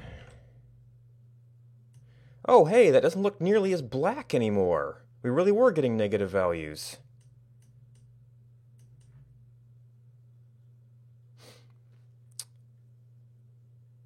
That's probably, no, because I did reset the seed. That would end up affecting globally if it didn't set it itself. Well, there's a little spike there. It is a little bit north and a little bit down, so that might be believable as our first one. And I think compute had also been disabled.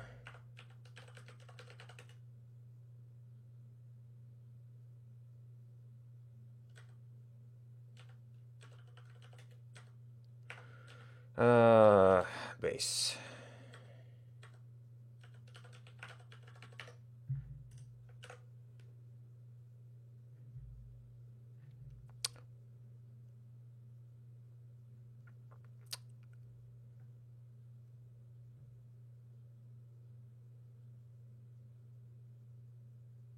Okay, that could be some color misassignment, but the shapes also don't look quite right.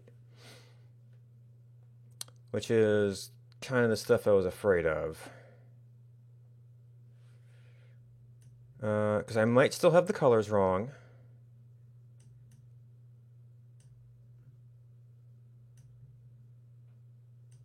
Oof, and that does take a little bit to calculate.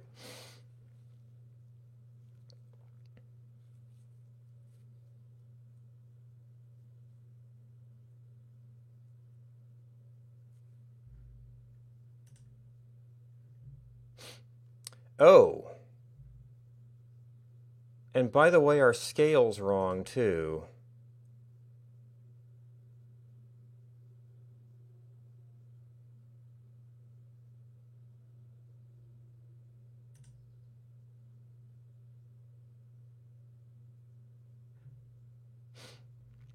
CM23, so that should be the 1-to-1. Well, I guess things were looking a little bit smooth. Oops.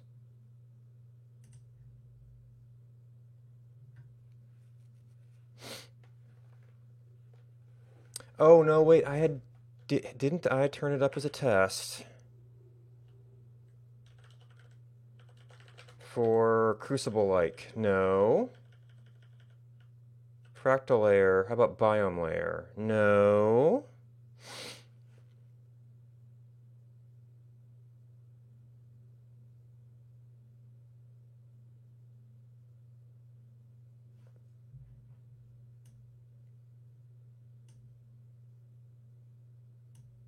Oh, and actually even 0, isn't all that green.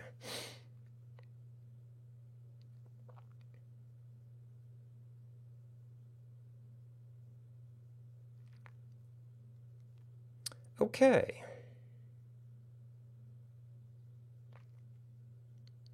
So we're right in the small and wrong in the large.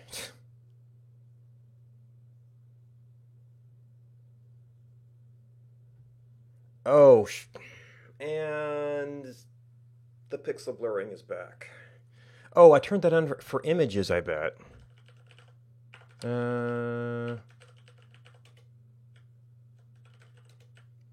Yep. Although this is called image rendering.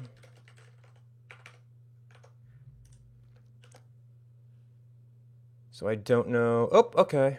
Cool.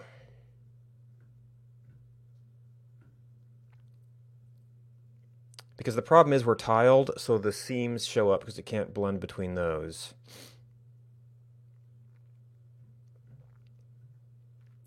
Doesn't really help our performance any.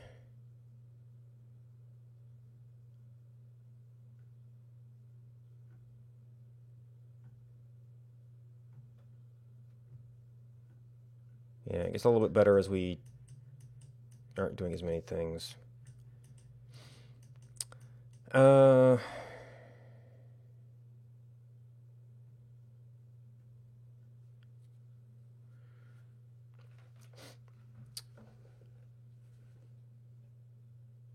I guess I need to start sampling larger numbers.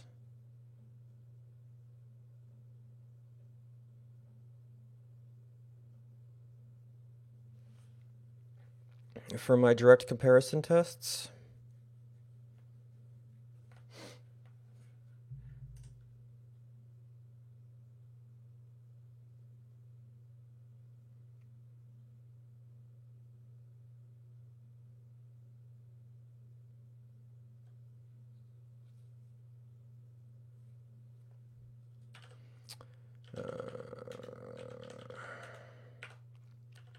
All right. So we have all our colors. I guess I can double check.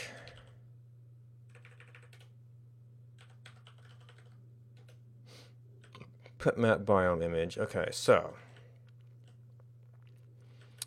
green, swamp, plains, mountain, badlands. Although I guess it's wrong enough. It's probably not just coloration.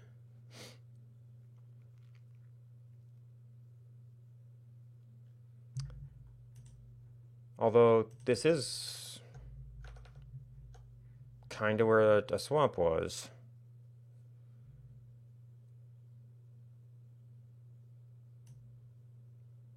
Interesting. And this is kind of where an Arctic was.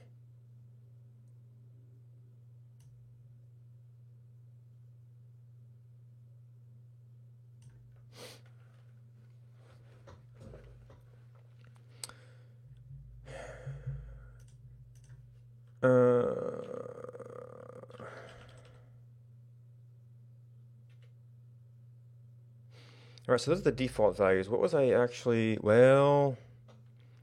Some of these tiles were generated a bit ago. Mapping, settings, biome scale. No, we left off that extra 2. That could be a useful thing to verify. It's not really going to affect the scale, but... so somewhere in here we implemented that abstraction, and before that it would have been in literals in the code.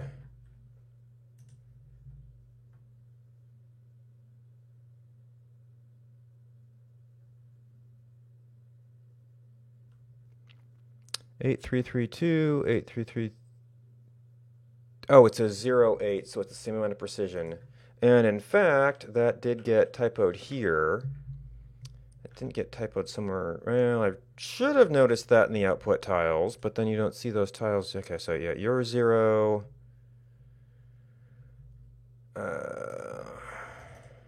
Not head down factor. Let's biome scale crucible. Biome scale 0. Okay, so yeah, all those are correct. That explains the size difference.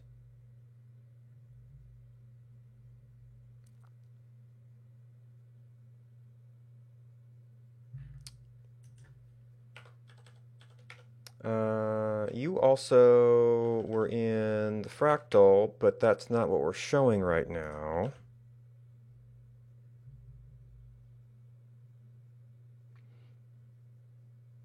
How did that have no effect?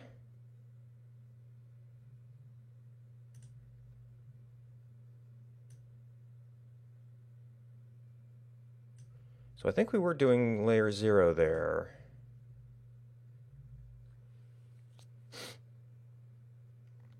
But I guess anything could have peaked at 0.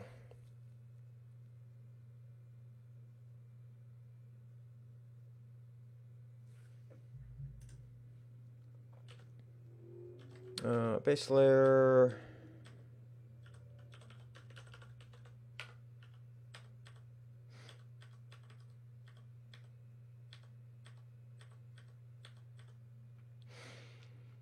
All right, fractal. Did I have a seed parameter for you?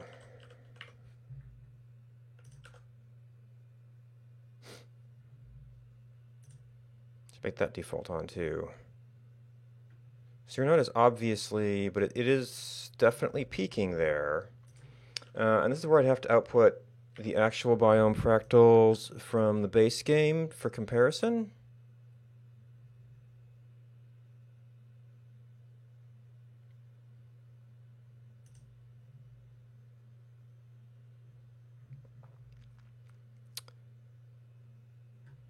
So I'm not sure what 2 is offhand. Particularly through all the... Well, I know what our colors say it is.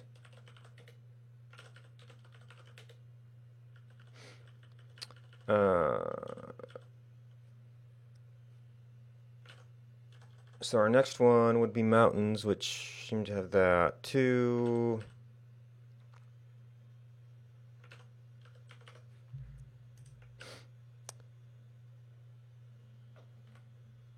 Arctic.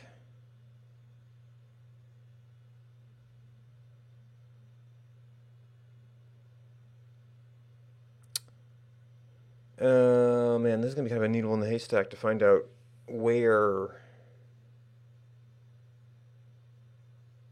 we are wrong. I guess we just pick a point.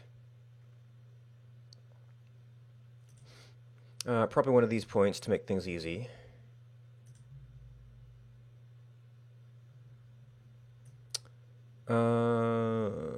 So how is this spot? Because that is... well, it's...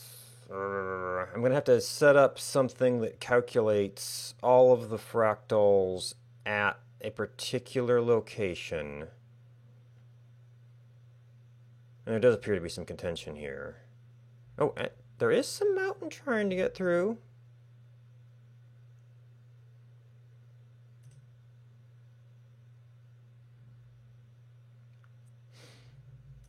So negative 40, 0. We do not currently... No, we have compute biome index.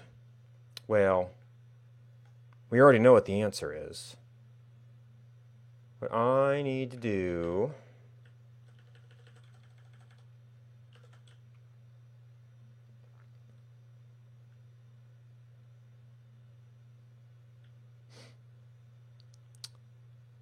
is, I guess... It's only called from the fractal layer, or from the biome layer.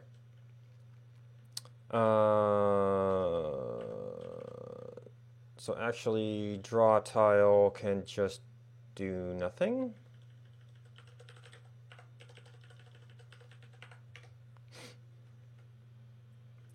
Then we want to ask...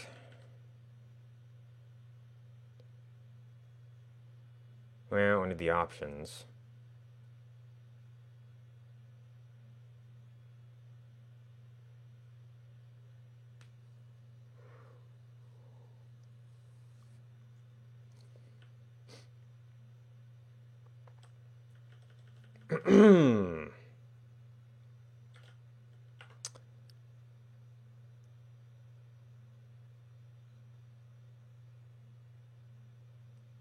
That's probably going to be you, right?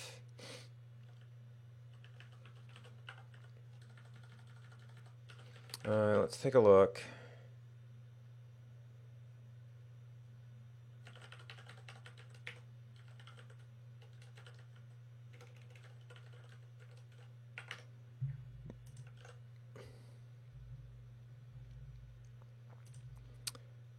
Okay, yeah. Biome.options.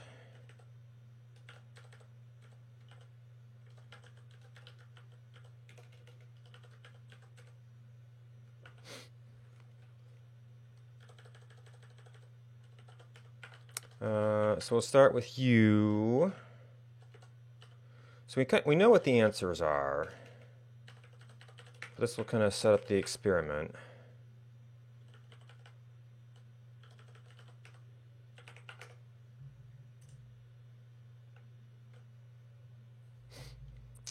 Zero and 1.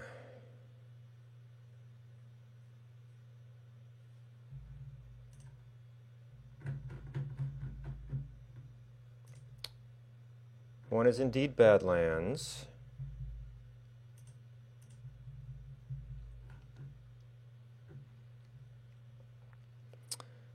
Biome indexes. So before we did that, one was indeed mountain. However, that is the wrong answer. You need to find compute biome index and get all that worked out.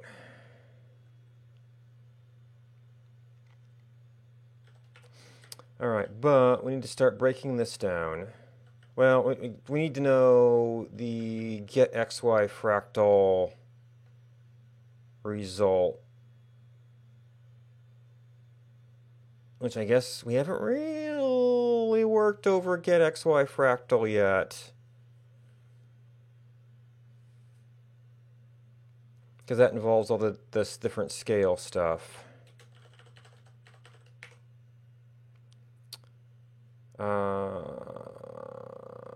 This is going to be biome.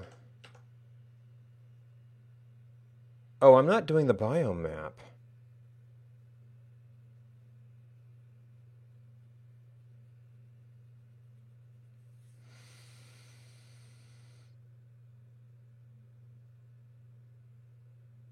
So that is changing. Well, it's not going to change the scale that much.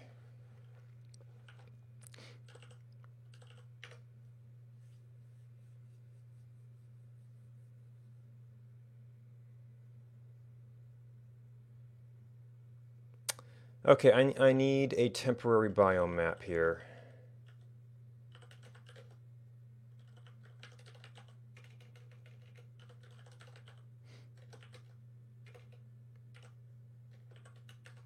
And these are indexes, so that's fine. So this actually ends up oh.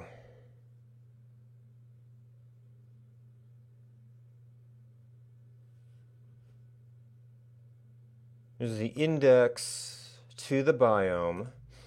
So this goes...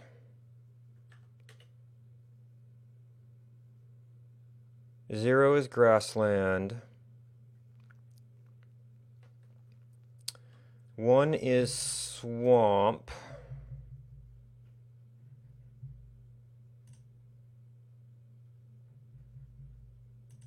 No. Yeah, the value 1 is swamp. But swamp appears...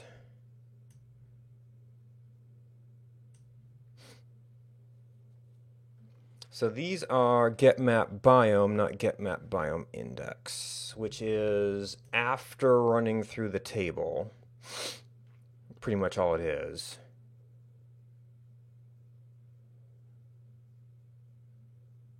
So get map biome index returned 1,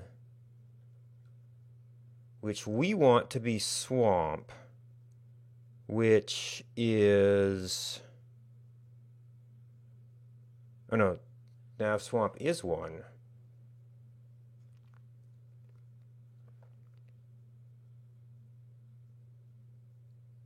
Swamp is biome ID 1. But when we first did this, it was coming up as 5.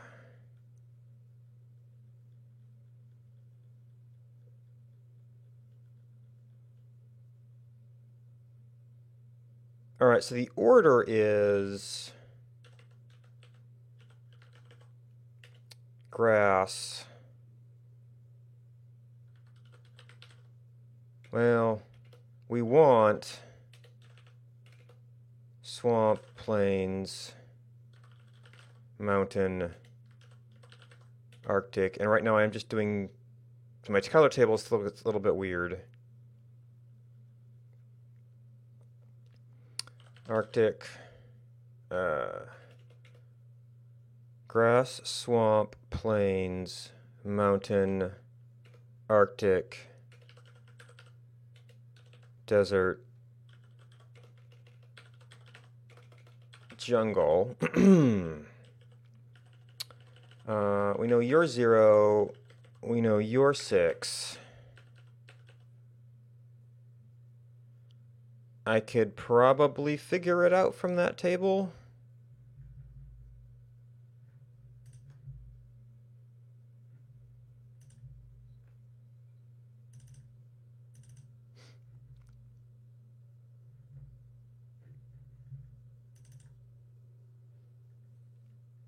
Oh, it's opening it up here. Yeah, we'll just hide the thing you opened.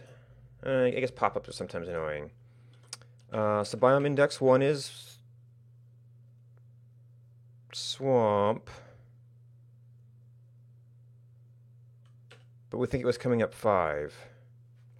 Oh, so that, no, that's the desired order. The order that they were coming up. Yeah, these mapping tables get so confusing.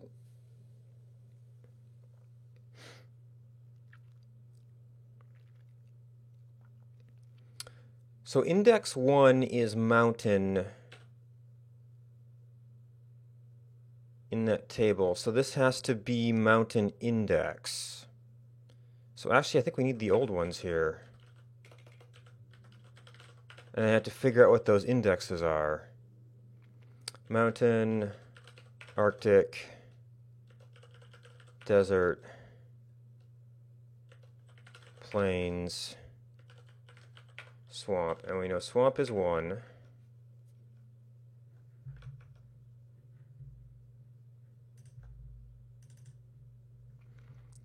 Plains is 2.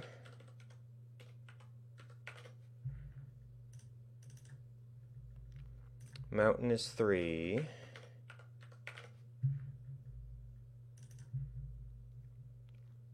Arctic is 4. So desert must be 5.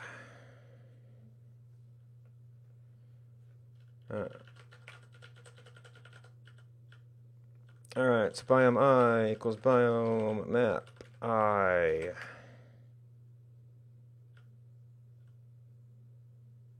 I never actually got into console logging here because it's like, oh. That actually depends on the seed. I was thinking that would just end up affecting the color assignment, but it's like, oh, that's a seed value to a fractal.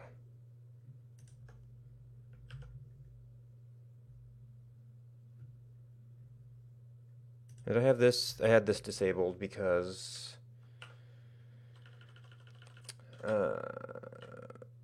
we were going to be doing testing stuff.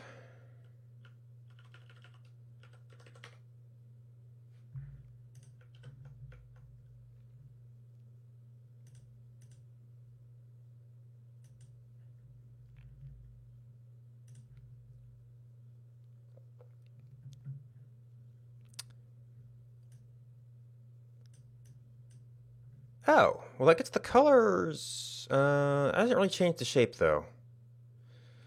Although it has reassigned the colors, and that's the index. Which now that we've got the biome table, we could do this right. Compute map biome index.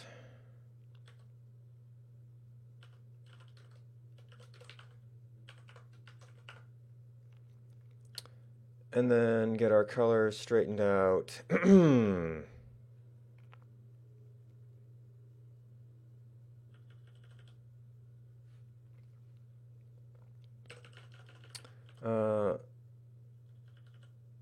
It's probably like swamp, badland, plains. I don't want Arctic desert.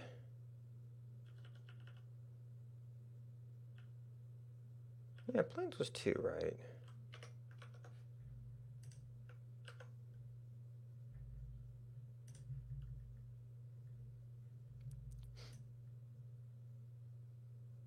So this actually looks like, almost like maybe it's the roughness parameter that's off.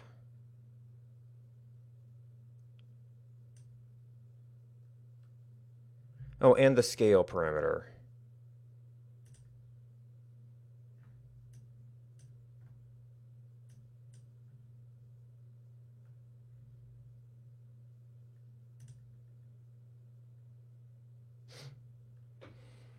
Yeah, that's like almost Crucible size.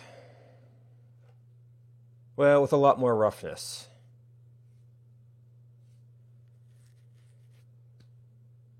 A lot more roughness, but a lot more scale. I guess I could double check all that. Well, that's scale and offset.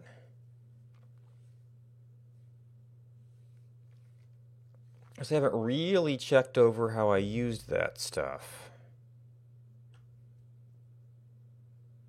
Okay, so now the biome assignment isn't wildly wrong.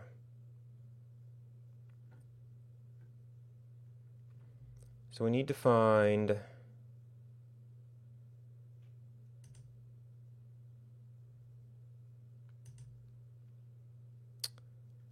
so maybe like down here or maybe over there. A coordinate that is noticeably different.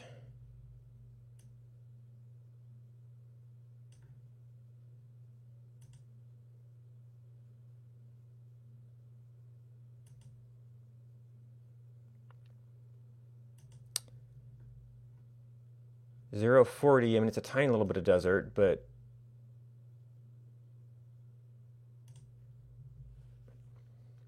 it's definitely off.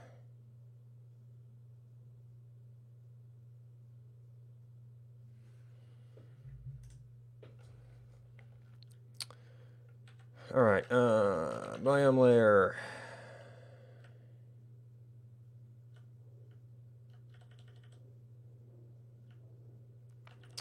Do not draw that. We want to be calling compute map biome index. So now we want 0, 40.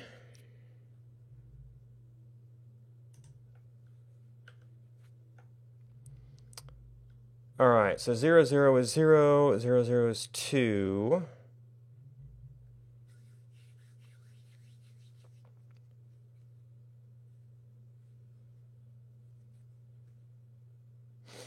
And we think we're up to the bn function.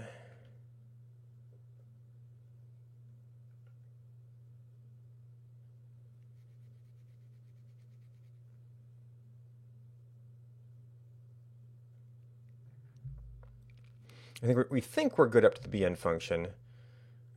I mean, I guess I could check it at 40.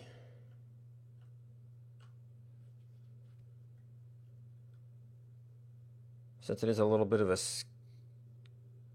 if it's a scaling issue, I can believe it could be the get xy fractal. Because that's the thing that takes the scale parameters.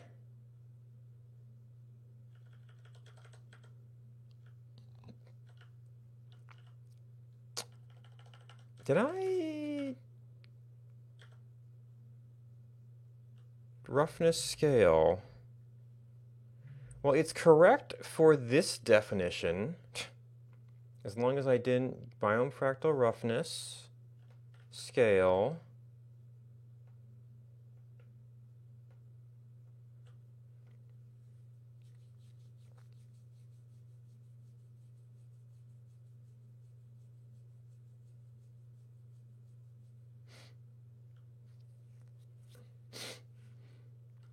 This might be where we have to do the old things, but I just want to get us...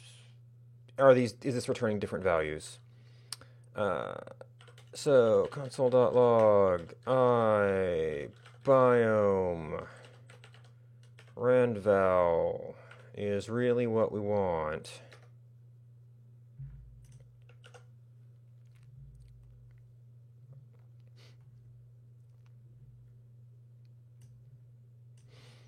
Okay, 0, 0. We've got a 7, 7. Why are you returning 0 there? No, 7, 7 is greater than 75. That's the secondary. And then up there, it's all a little bit lower. We return 2 at a 6, 6. We expected that to be a desert, which was a 5, and that's very different. So I guess that does kind of push us down to get xy fractal. We're not doing anything with the xy there.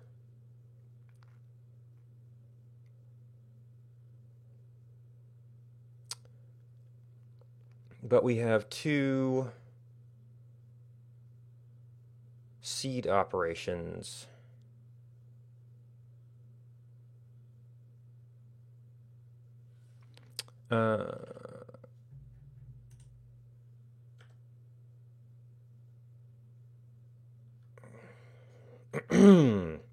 So I guess really even checking one biome at this level ought to be a step.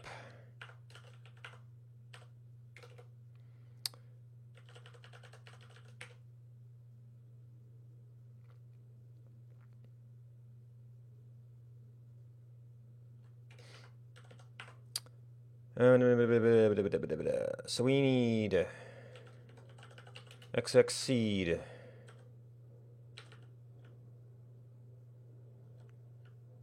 I guess we're really checking XY fractal now. So for biome 0,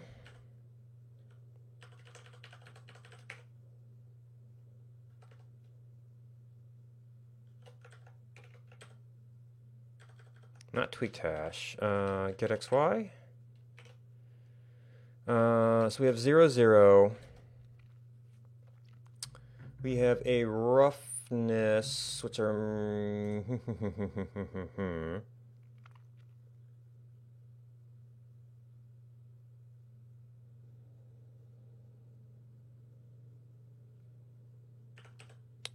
which is 0.5, and then this is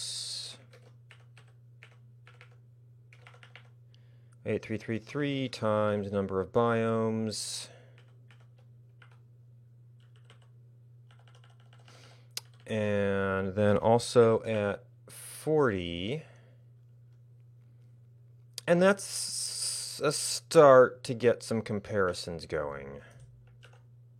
We'll want to go into those a little bit.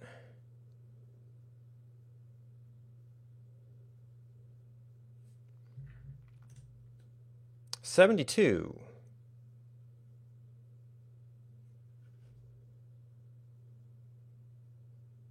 $95. We didn't get those numbers before.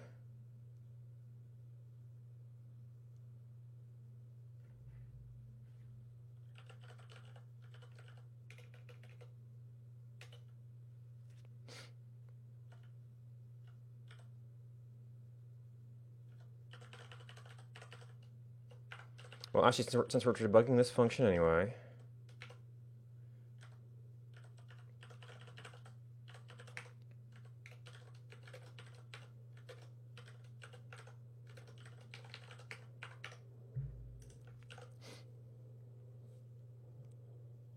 Oh, this is still being called by Fractal, so goodbye tab.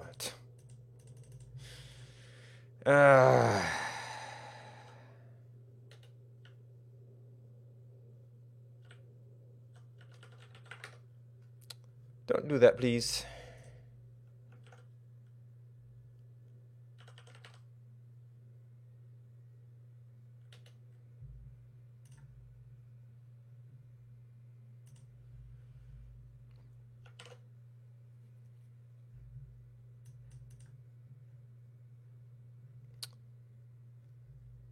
I just closed that, didn't I?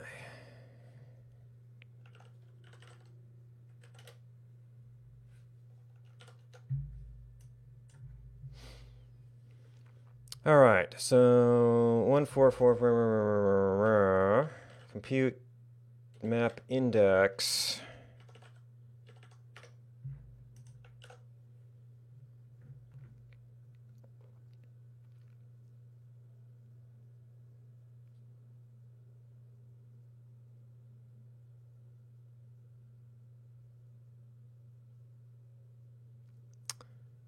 Well, that looks wrong. A bunch.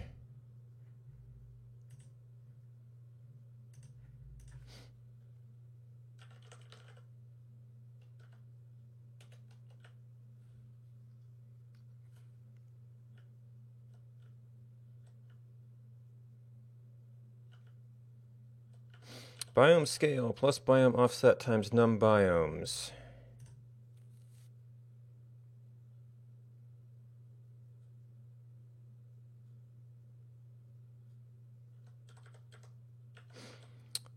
Biome offset biome scale.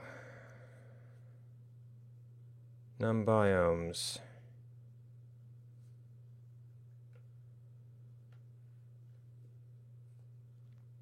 Well, it looks different, but scale is one of the things that's definitely off here. And that is the direction it feels off.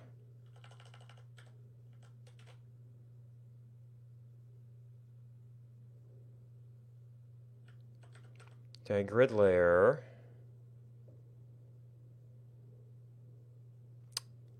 I think I got these backwards. Because we normally use those in the other order.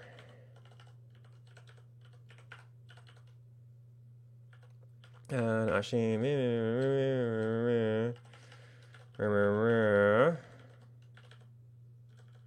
oh no, biome scale.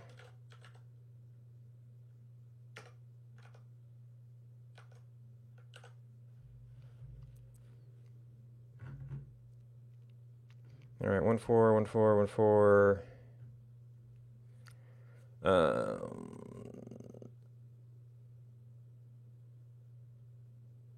Well, there's a 2. There definitely wasn't a 7 8 before.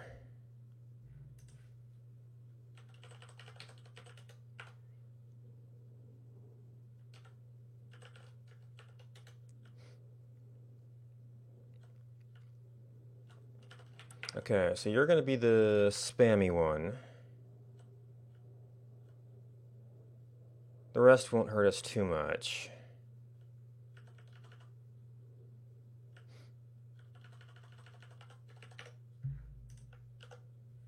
Well, no, okay, so get biome layer would hurt a little bit.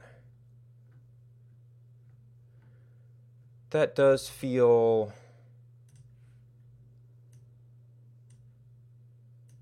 a little bit more in scale.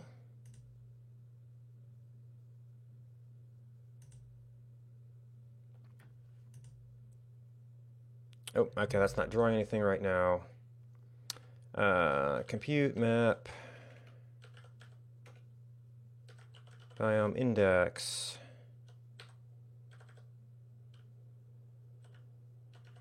We do not need you.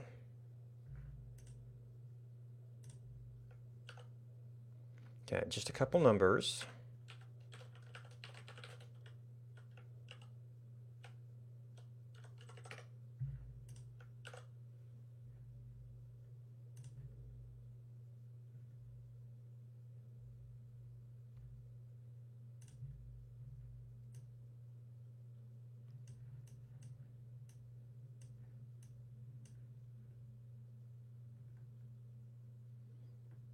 A little bit expensive.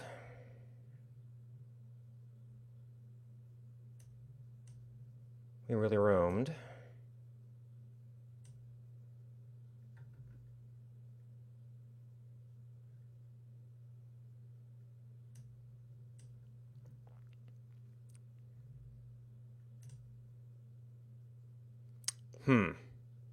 Getting there, but this might be some of the numerical precision I was worried about. Oh, but my test case is still wrong. So we fixed a scale error.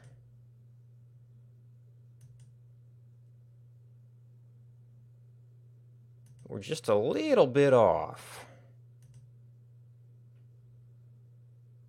Yeah, okay, so yeah, so this 040 is still incorrect.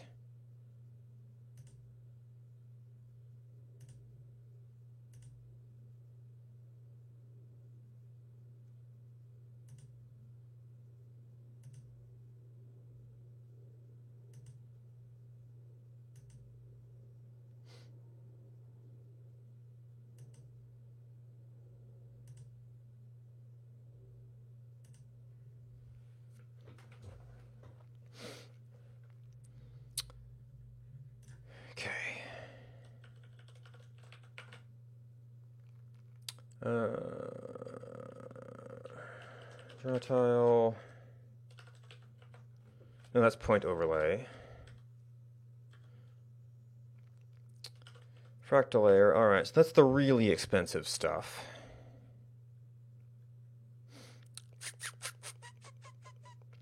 So where was my 040? All right, so we're printing that out. Compute, map, biome.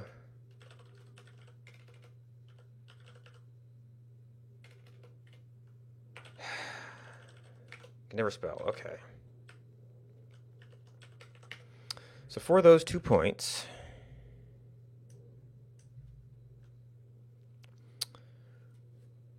we are getting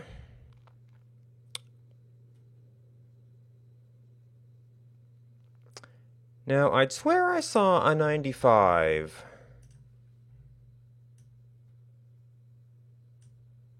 when I attempted to calculate this directly.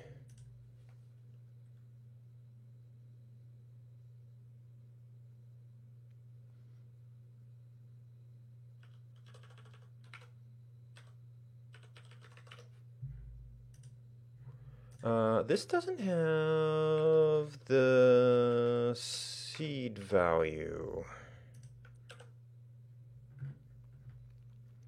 All right, so calculate this directly. We have 723. We get a 9.95, 0.55, 144. We come down here.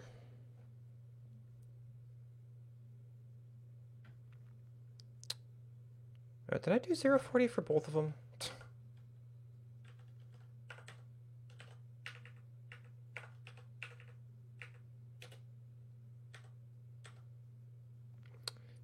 Zero, zero.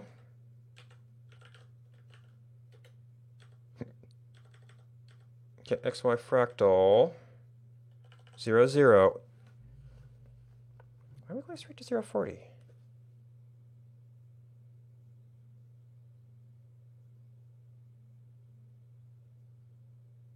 Oh no, this is the first two things.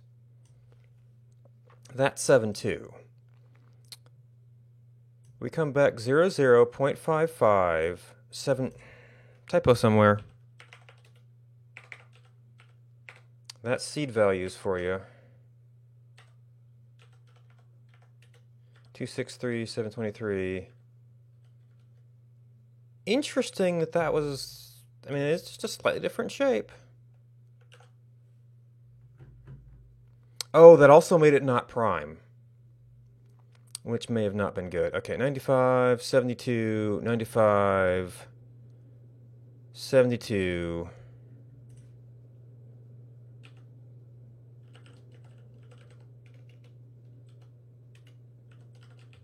Okay, that's going to be spammy, and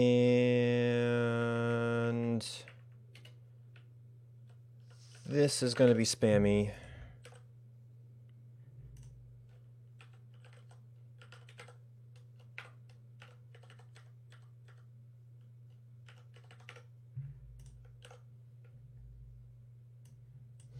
Okay, we're currently on fractal layer.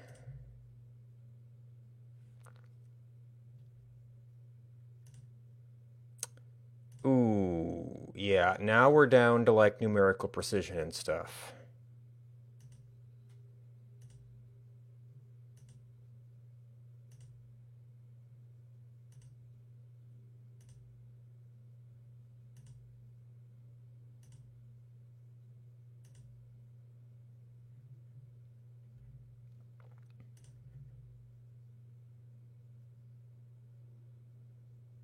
This is so expensive to calculate. Now, it shouldn't really be worse as you scale out, because we're just skipping stride over. But it also becomes... I also just need to stop doing this at some scale. Okay, so the other thing is... unlike the tiles, this doesn't really have a bound.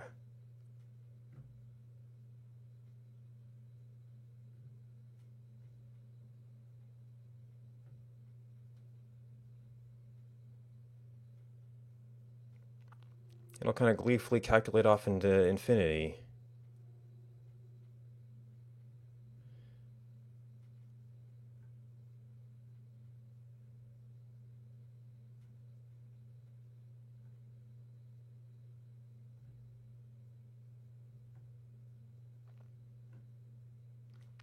But yeah, unless I can find a way to speed it up, I'm not sure it's going to be practical.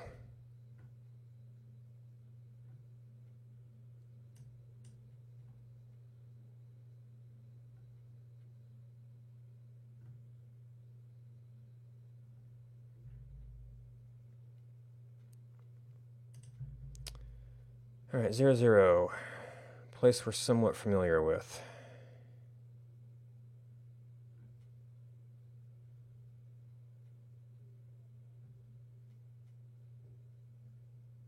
And then we start dropping below one tile's level, and it doesn't have to redraw all the time. Okay. This feels a little bit like the roughness parameter.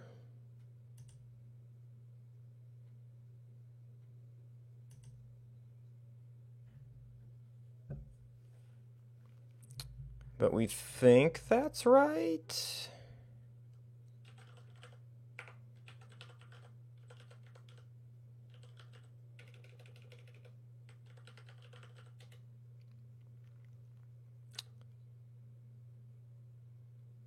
Zero 055, 055. That is not something we messed up in translation, hopefully.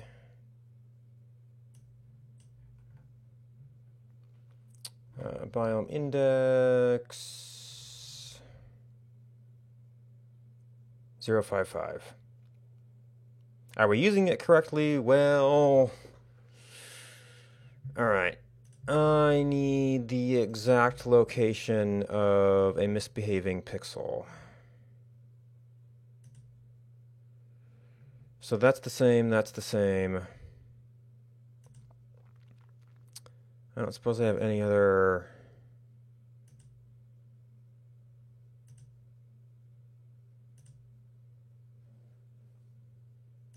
intersections. No, the intersections are holding up right now.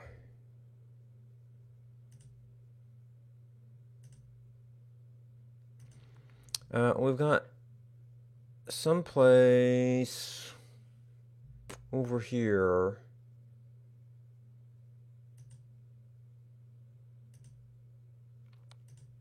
Okay, so actually one to the right of this is changing.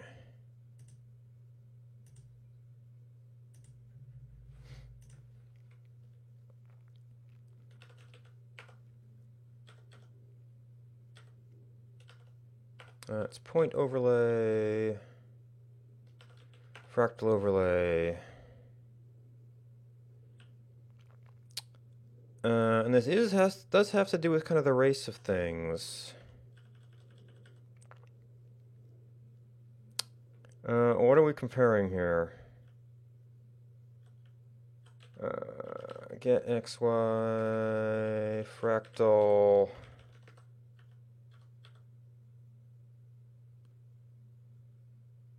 That would be with different seeds.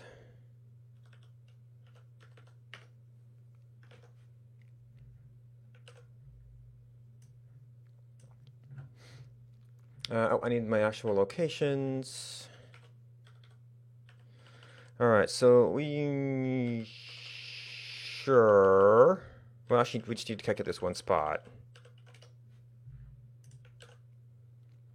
And then I need to compare, I need to go get similar output from the other system.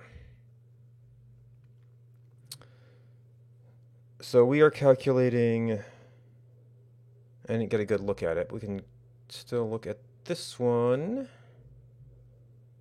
So we are calculating 0, that is calculating like 5 or whatever.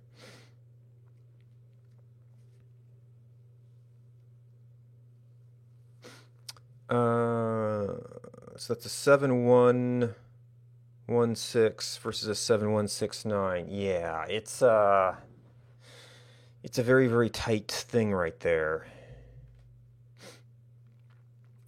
Well, okay, so we don't know the exact numbers. We know that it is off.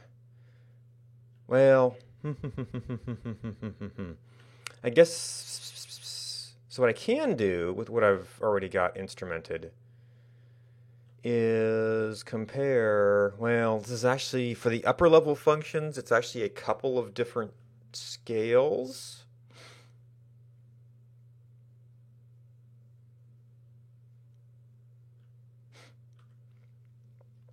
So every one of these is calling this like 7 times.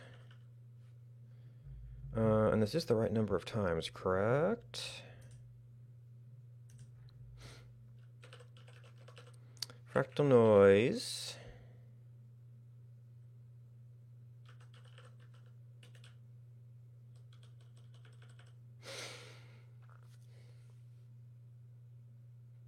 (32, 16, 8, 4, 2 base). I left an extra A in here.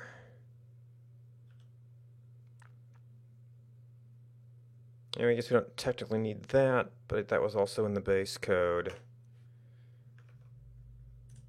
So that is kind of a roughness thing.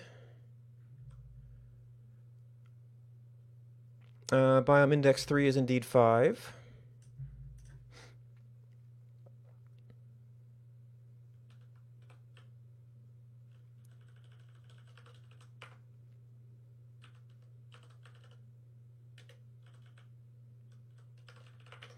All right, get rid of all our noise.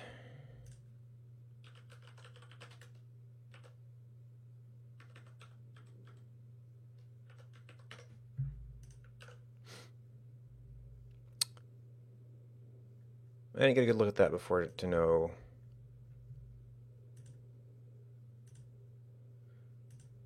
All right, that's pretty good. I guess I'd need to set up. I could do something with transparency. If I made them both a little bit transparent, any place they didn't, you'd get any kind of different color would be a mismatch. How do we do faded layer?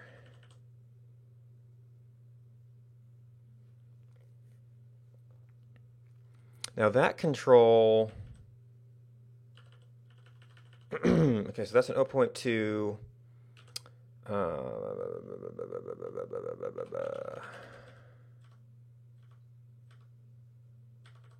Fractal biome. So this control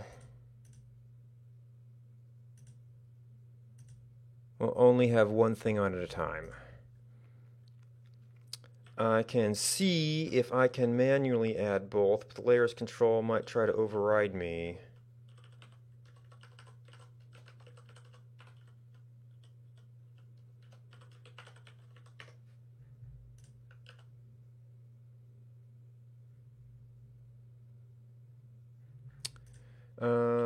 Layers control.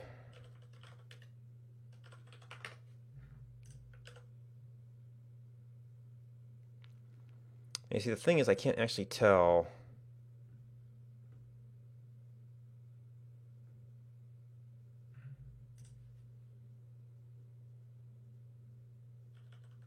I may have to actually not initialize you.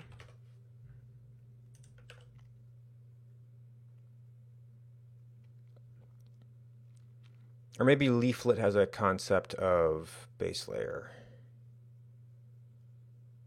So I'd kind of expect. How do I test this?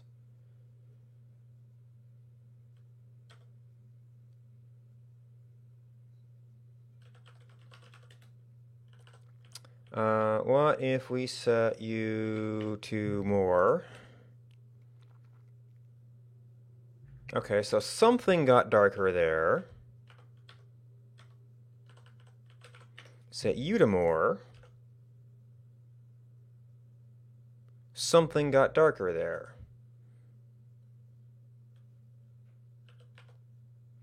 So we might actually have to do this at like 0.5, 0.5.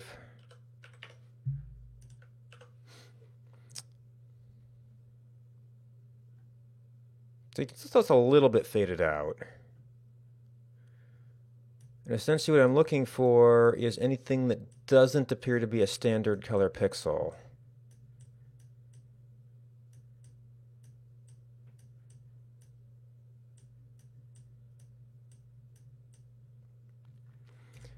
And a way to test this out,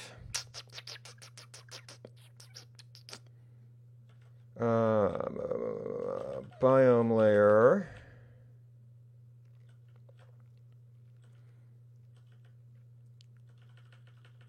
WX, WY.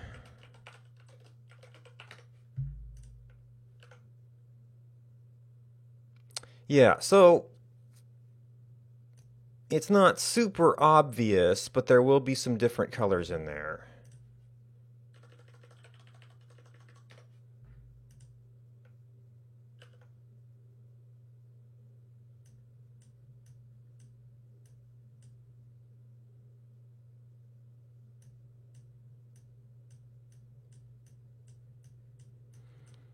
And right now it's looking pretty solid.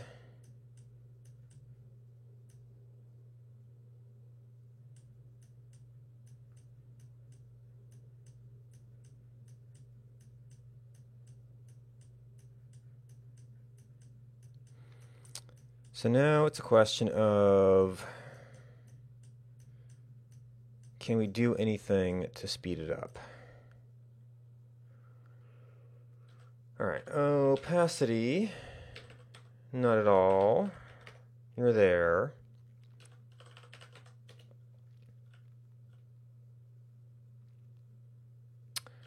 I'm probably getting to the point where I don't need to worry about this function as much. I sure hope.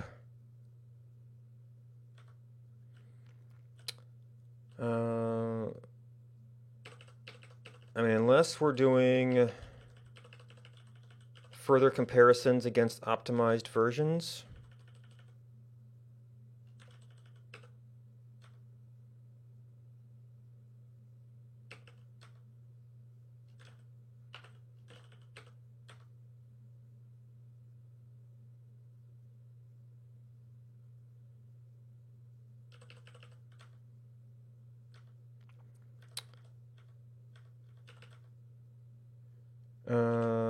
We had the XX,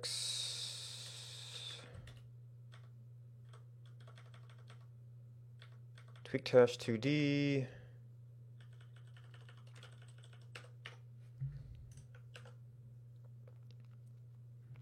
Okay, we've still got, what is that, compute map biome?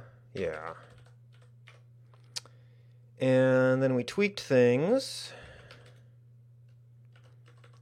that we didn't have a layers control.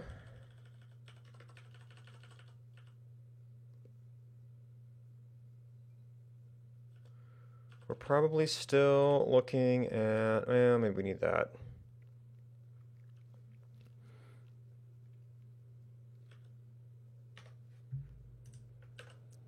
That's probably what we're looking at right now. Okay, have I done anything? Reactor.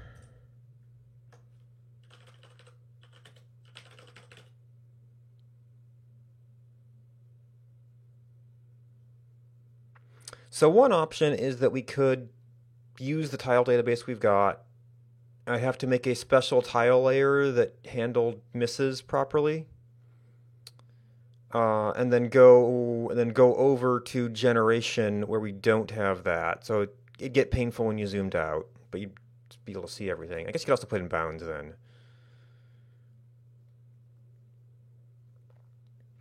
So I guess one sad thing here is we don't have the individual.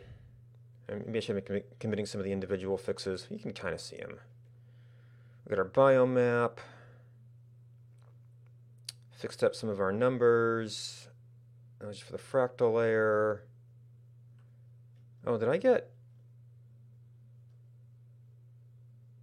Okay, so HS to RGB ended up with some white space there.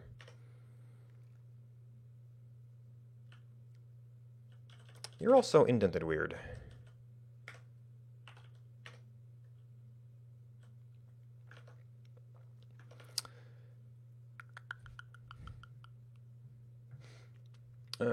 So did my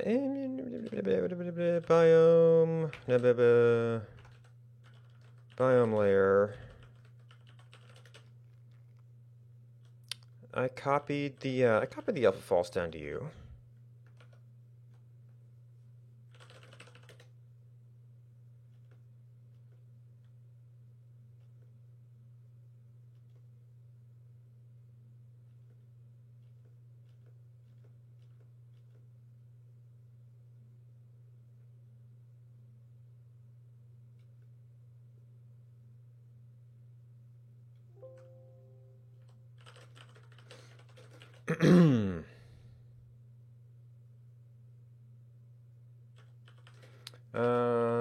Biome emulation looks good.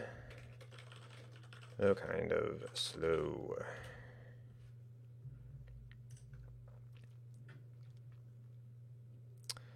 So there were a couple of interesting things I saw that I was thinking of doing for the point layer to improve performance.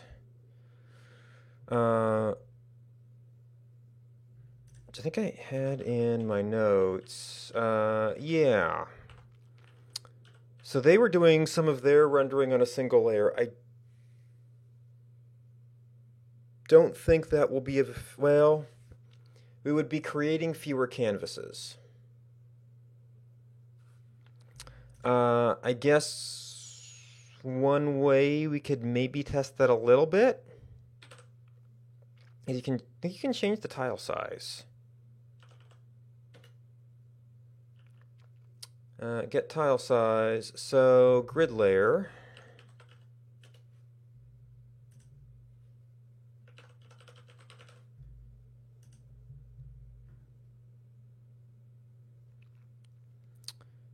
Tile size.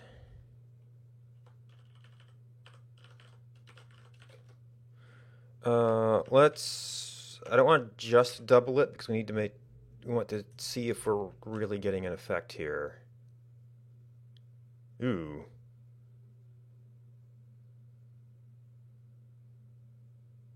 Well, that was an effect. That seems to have made it worse.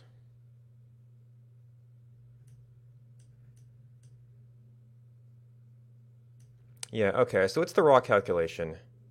And in fact, we're doing more off-screen stuff. So that then raises the question, what if we go down 2 steps?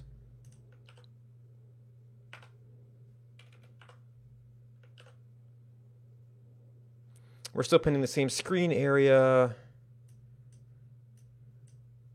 So that doesn't really help anything. Okay. So number of canvases doesn't seem to be a big deal.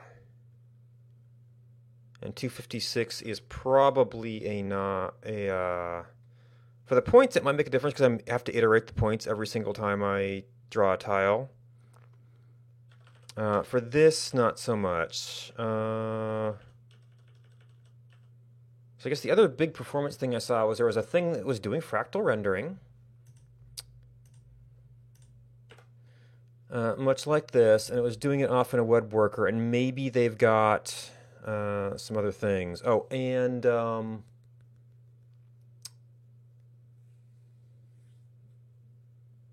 guy I saw last night was talking about off-screen canvases being a big thing. That might be some browser-specific stuff.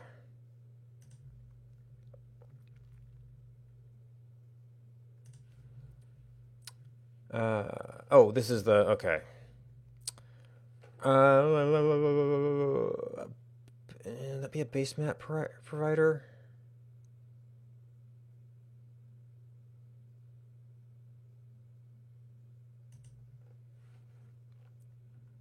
I think that might be regular providers. Base map formats, non-map base layers. Image interoperability framework. Render some fractals. Large tiled images.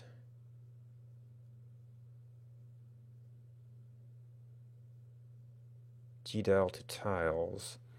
I presume I looked at that before, so this is probably this one.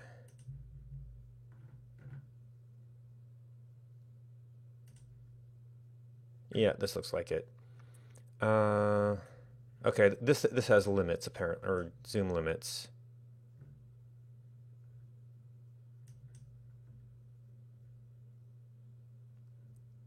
All right, so that's probably comparable render time, but you don't get the hitching that you do in my map. Now it might be doing less work for this fractal.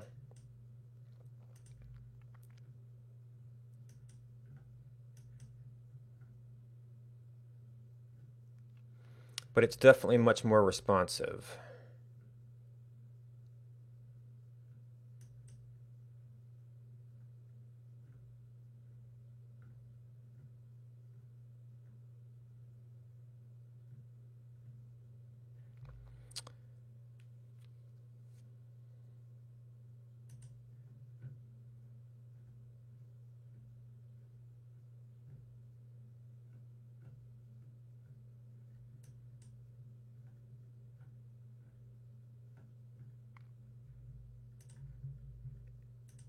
Oh, oh goodness. They implemented history in the drags.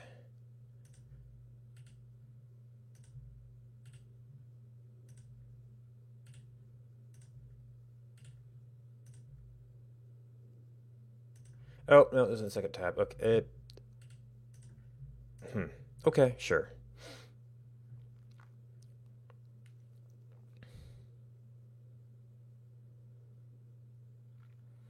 Palette control, fractal layer, fractal worker.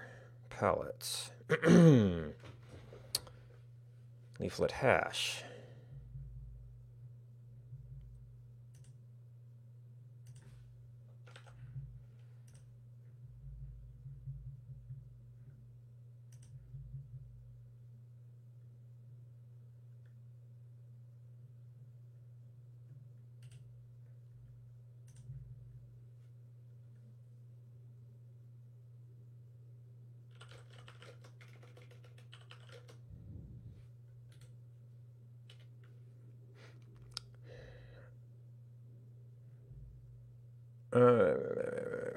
Leaflet fractal.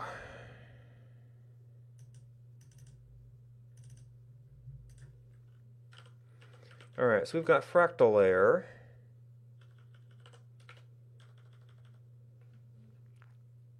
I guess continuous world makes sense for a fractal.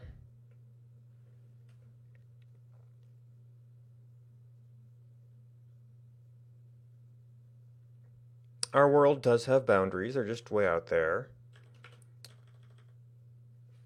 Okay, there's some other options here that might be interesting by themselves.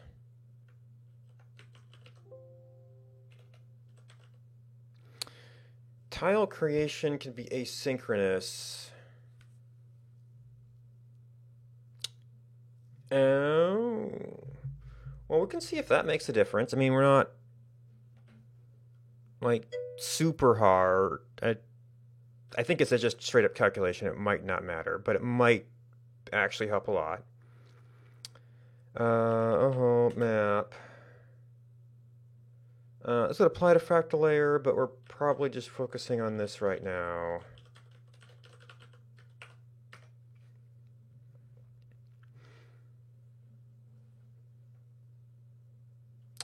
Oh wait, why is maybe that's from an older version of Leaflet?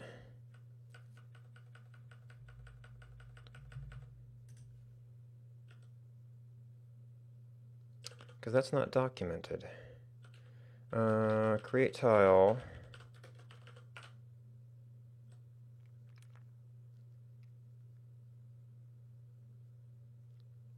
Oh, this relies on a function to actually do it asynchronously, though. I mean, you could kind of do a set timeout thing, but I don't think that gets it off the main thread by itself.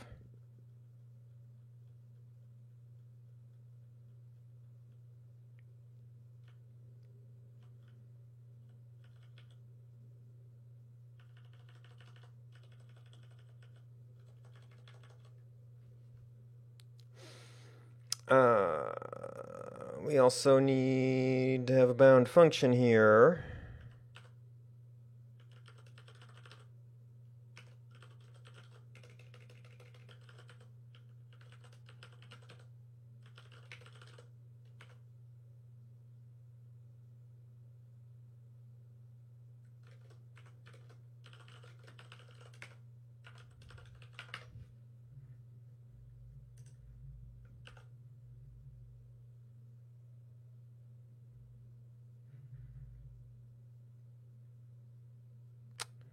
apparently it needs to be drawn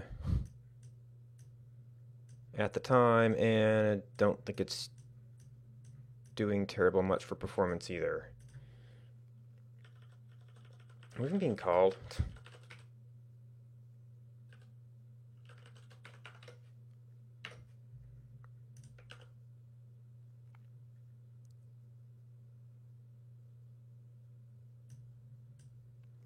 We're getting called. Are we getting our arguments? Oh, I ended up copying a time down here.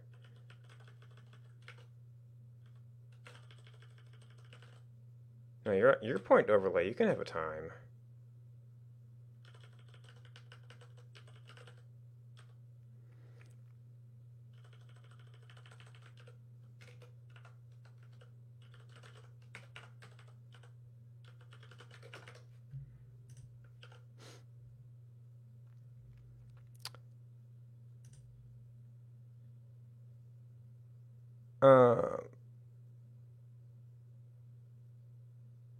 This, which looks like a leaflet layer, arguments.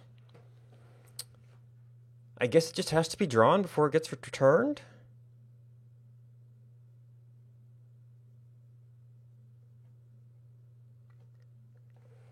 Oh, you know what? I put the done argument in here.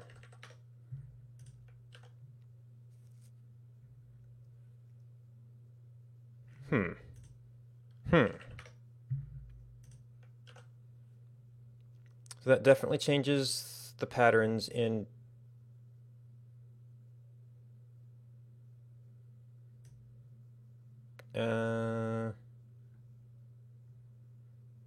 yeah, that doesn't improve responsiveness any by itself.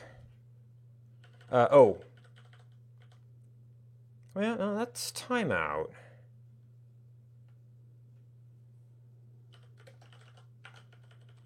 So the problem is we'd have to pass the done down to you.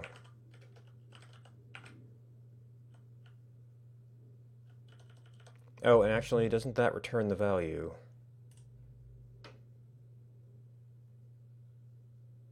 Well, it returns the tile, and then done also returns the tile. Once you get the tile.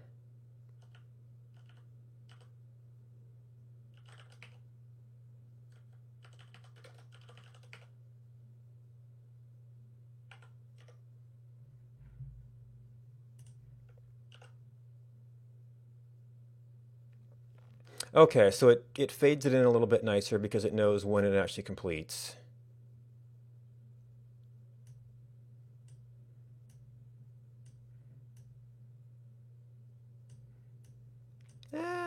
That might be slightly more responsive. It's still doing a lot of calculation on the main thread. And perhaps that could be rewritten to be a little bit more polite with how it processes.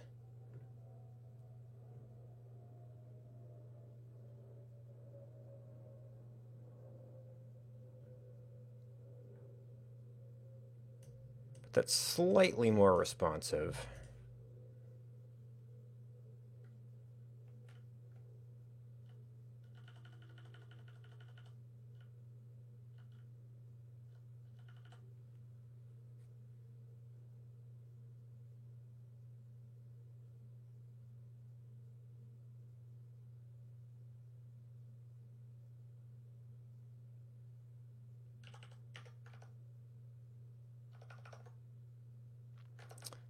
Not you.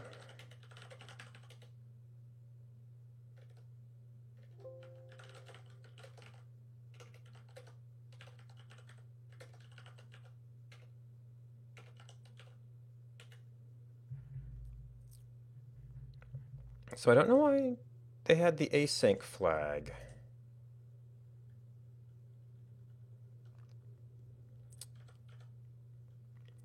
Well, maybe leaflet source, asynchronous usage. Nope. It's either something for them or an older version of leaflet. In fact, Canvas might be an older thing. So this thing was clearly tiled?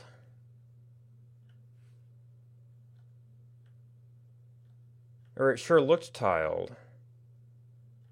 But they're not using a tile. Oh, maybe this is an older version of Leaflet. Leaflet hash.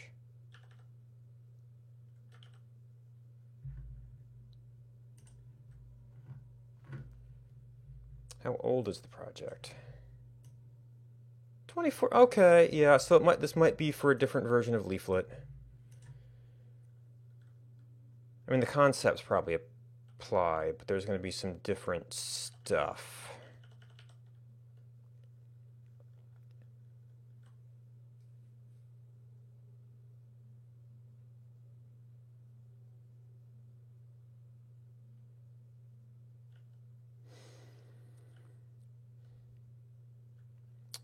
Q total. Those look like some fractal parameters. Oh, maybe the Leaflet was just sort of naturally gridded.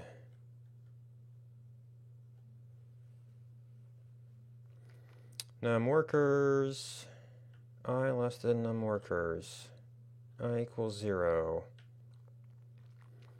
Create the workers. Canvas. Render tile. eData worker ID.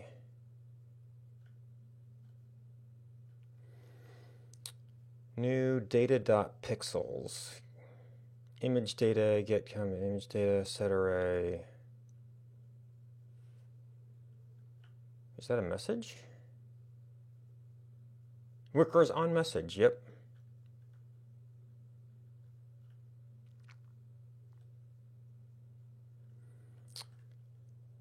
This dot on tile on load.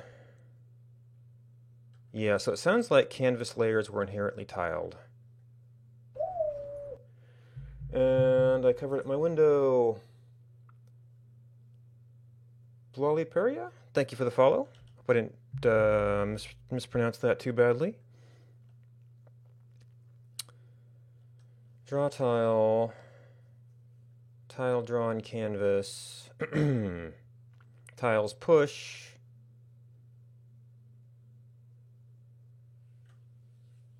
Free dot length.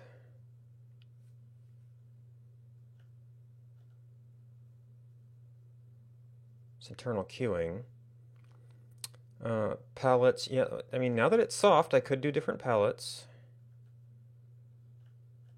The palettes have to go to the workers because they're doing the rendering.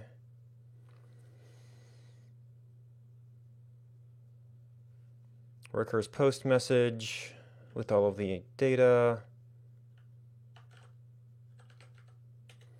Fractal worker has the formulas for all of... Oh, were they just calculating the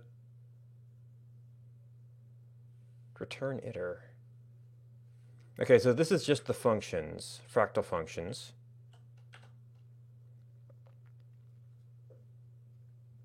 Max iter. Oh, so they might do a certain number of iterations. Well, no, because this is fractal. They go so many levels to calculate each pixel. And those are mathematical factors. Commands. Okay. Interesting abstraction.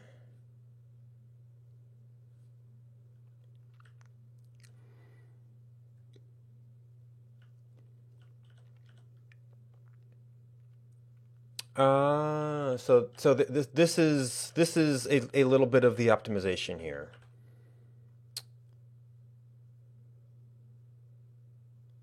They have a very, very simple type of loop, doing a single iteration and then backing out to their XY coordinates.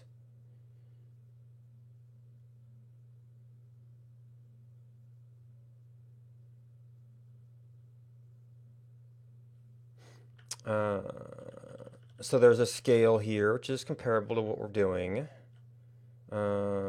Yep, data.z. And then they might have a slightly different interpretation of how that goes. Times 256, which they're assuming the tile size. So, okay, so some of this does assume tile size, which we played with, but we could potentially optimize that. I mean, this is not necessarily where our problems are. Fractal functions, data type, bunch of stuff. Pixels I++ equals palette iter.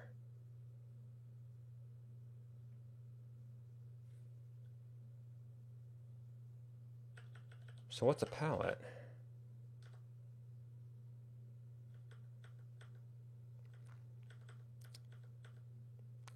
Oh, can you have palletized canvases?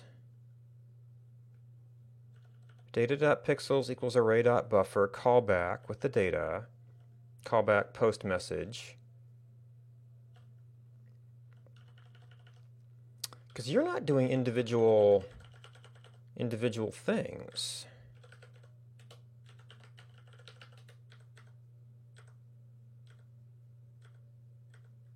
Is there a file? Okay, there's a palette control, there's a palettes, there's a palette generator.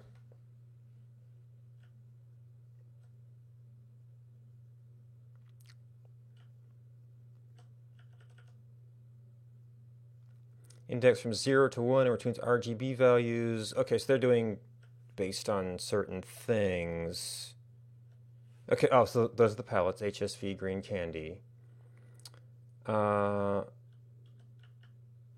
So it looks like they're returning 4s.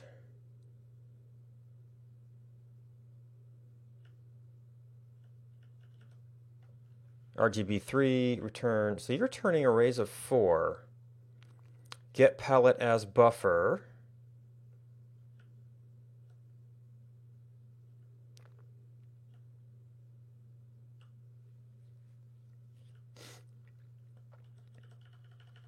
So what are you doing with those palettes? Set palette. Render tile. Well, that posts to a worker.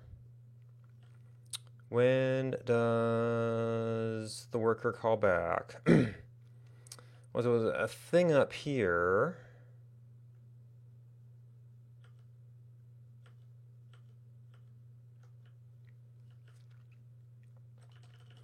Get image data, set array, data.pixels. Are you doing this paletted somehow?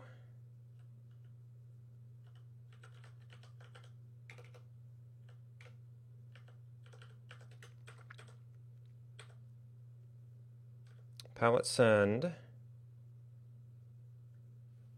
Palette sended. Set palette. Send palette.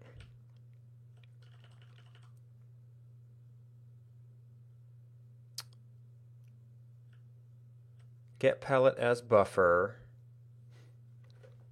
Palette clone, post message. So the colors are being used on the worker.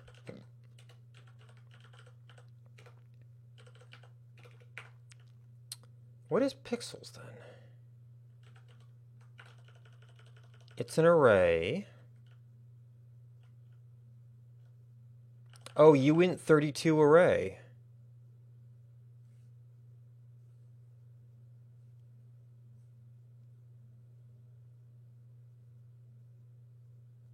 So they're doing some data transformations. Okay, so just out of curiosity.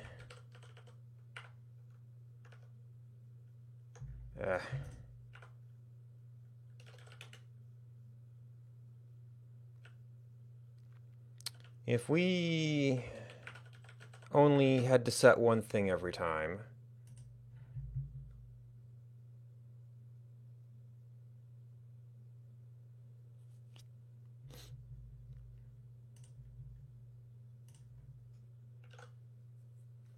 Wouldn't look very good.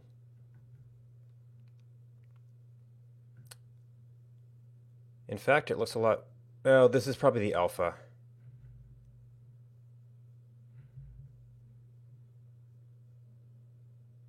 doesn't seem like that's a major factor in it.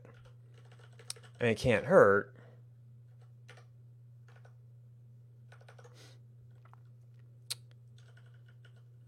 And it would probably be useful looking into this.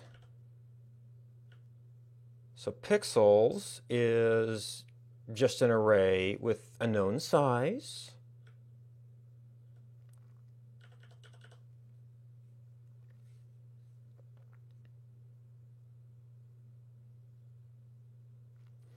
And then that's getting packed into a uint32 array, which is getting posted back to fractal layer.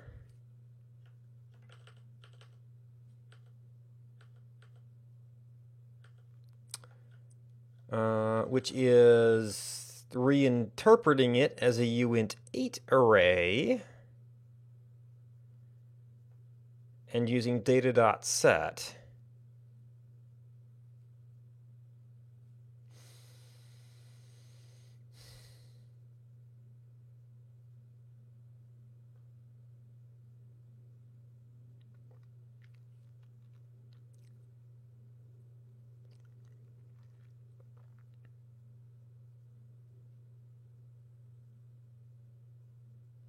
So when we build a palette,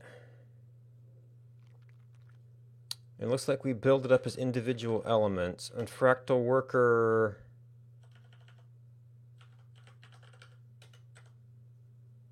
receives a palette. It interprets the data as uint32s, so it can operate at a pixel level.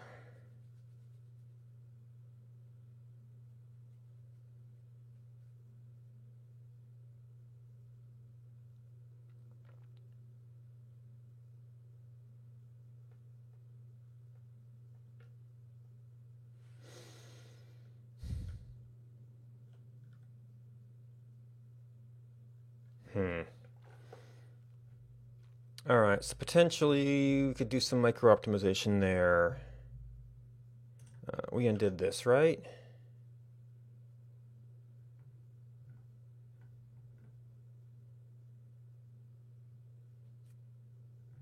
Yeah.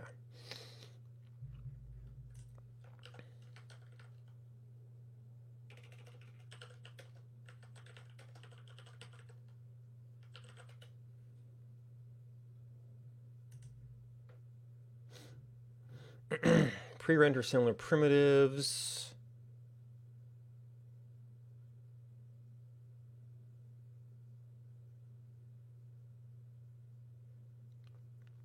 I need to repeat these steps, and that's just a canvas that's not in the DOM. You render objects without whole values.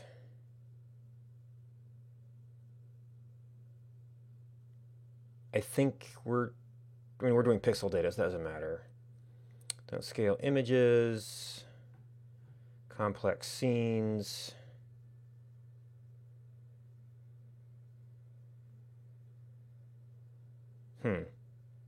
Turn off transparency. Canvas state changes. Avoid text rendering.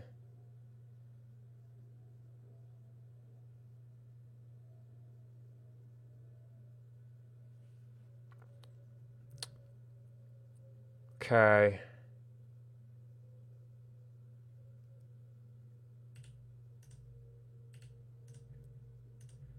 Don't particularly apply here.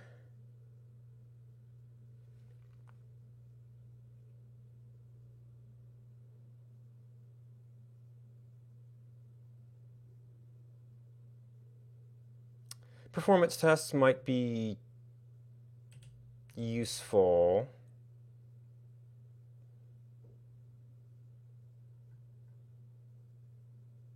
Subpixel rendering performance. JavaScript NES emulator. It's Chrome Dev Tools. Create and share.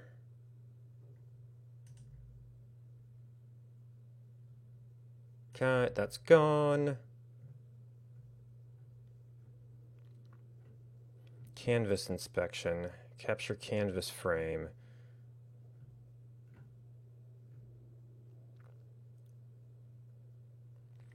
Draw call, draw call.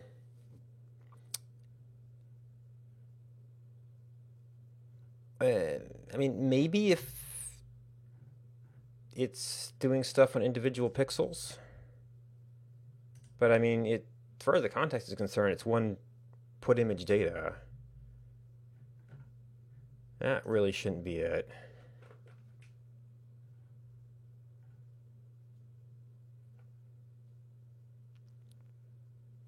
Full pixel rendering, off-screen canvas.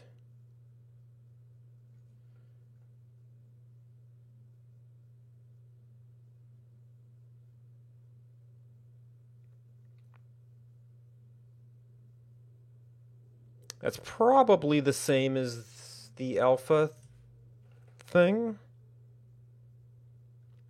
Though I think Leaflet does try to...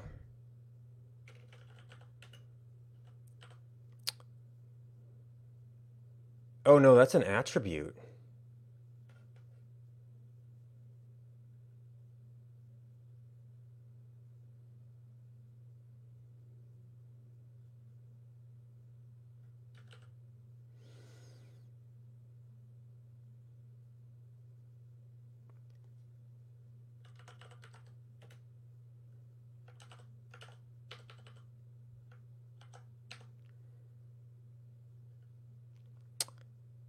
Can I even do that? Document create element.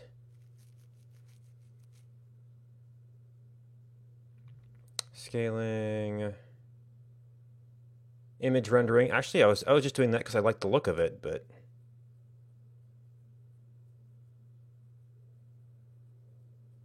oh, you can also do it at the code level.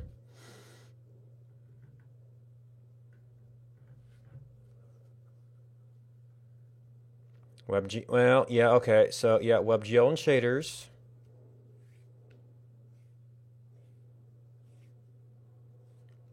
And this entire thing could probably be done as a shader. Although we will also need results out of it at some point.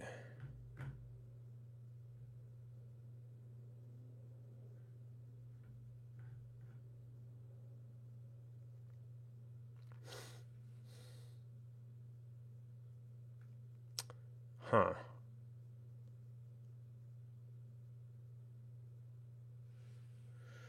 If else over switch.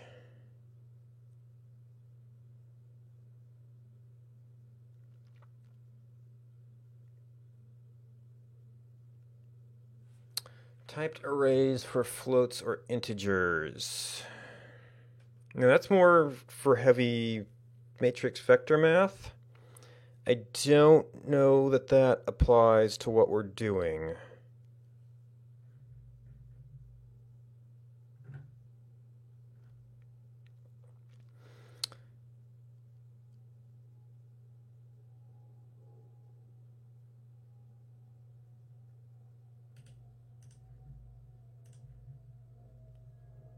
Well, this is old enough it might not matter that much anymore.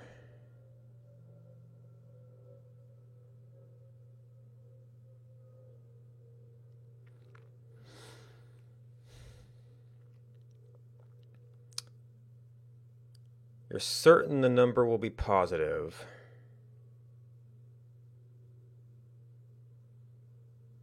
Right, so for that,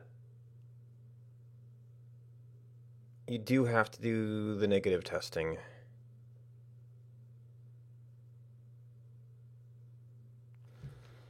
Mathematic constants and local variables. So local variables might be something to look into.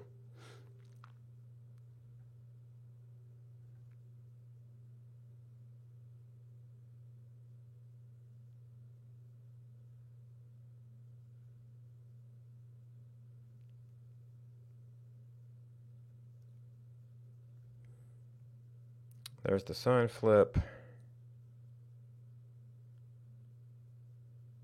XRGB.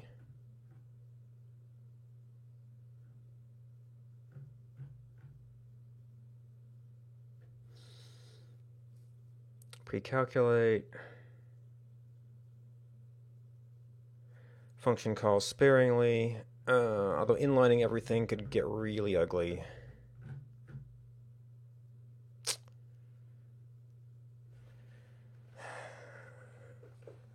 I'm debating how much of do we want to do this kind of stuff? Do we want to do some other stuff? And I'm actually not sure numbers. Well, we know they'll end up positive in the other system, but I don't know. This might not be correct for negative numbers. I know we force the things to unsigned at the end of the one calculation. Well, technically it's receiving unsigns as well, so just the math all ends up working out. And actually we do know that it converts them in that way.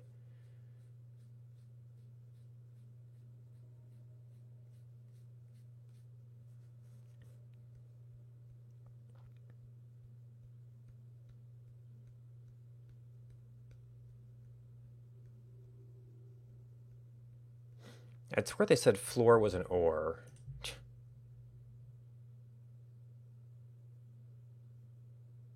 Oh, right, because that's integerizing it.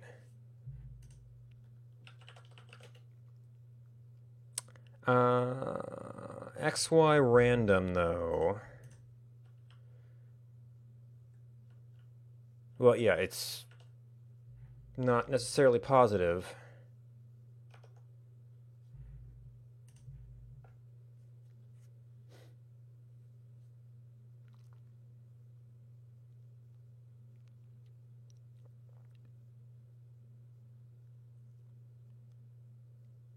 Okay, so that's a offset value.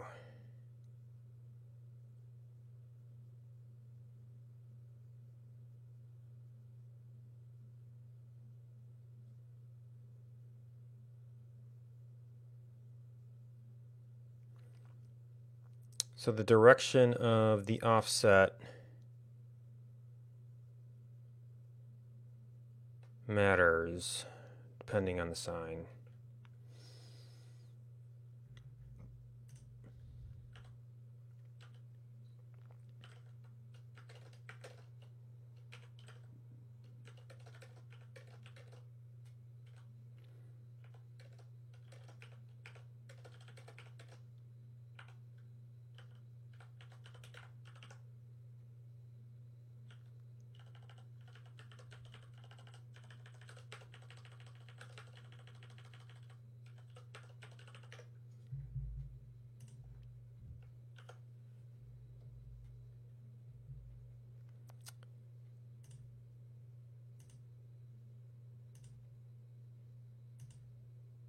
That's quite the scattered area, but it seems to be holding up pretty good.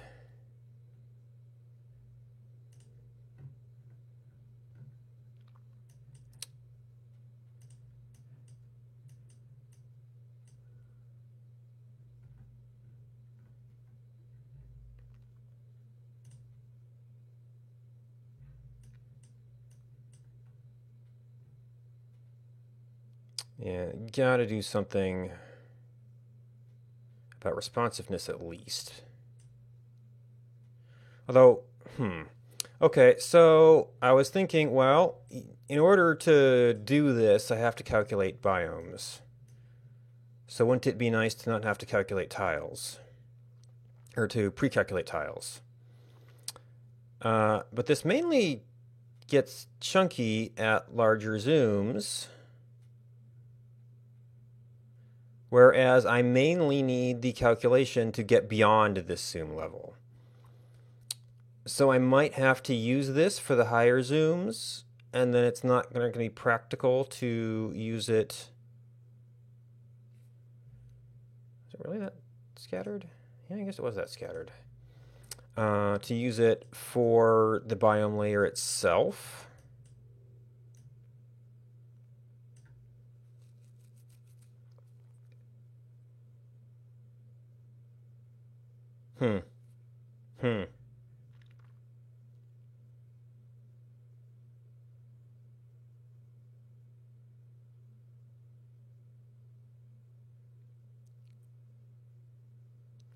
Now, another possible application of this would be to do if you had an alternate world like Crucible, and there's that zoom level I was trying to get to. Well, okay, so I did take it up to a certain level, but this only went out to like 2000. So for something like that that's not accessed as frequently, but nonetheless has a very limited area, you could switch this over to software rendering, because you could do whatever parameters you want and have an infinite map. Or you could even do a little thing that let you play around with parameters and just do little what ifs. And it could just redraw everything.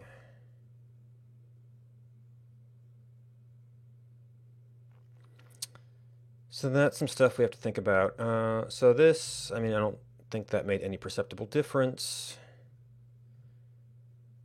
But that was like the most obvious place where we could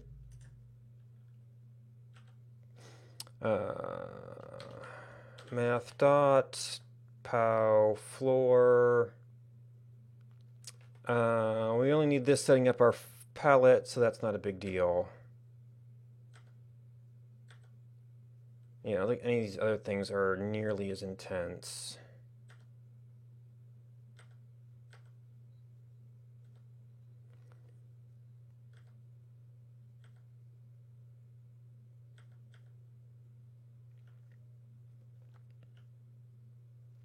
I think I actually did have to use IMUL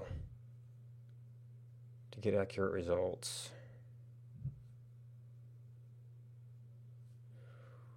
Tweaktash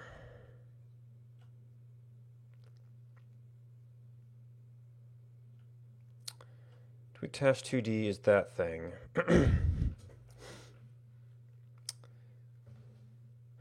So there's always brute force inlining. Seems unnecessary. And I can't really change too much or it won't be accurate.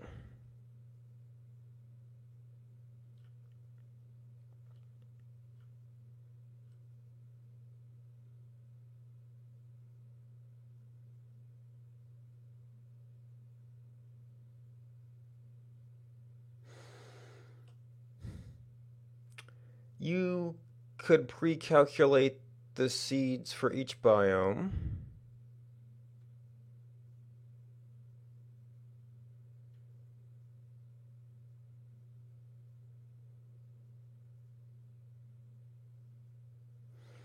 And that's obviously not the worst of it. You could pre-calculate the scale.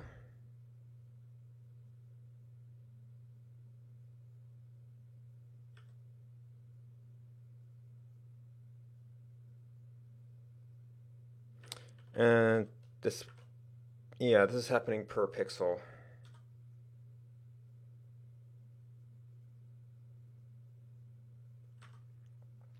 So if I did do my color map on indexes, that would remove a step.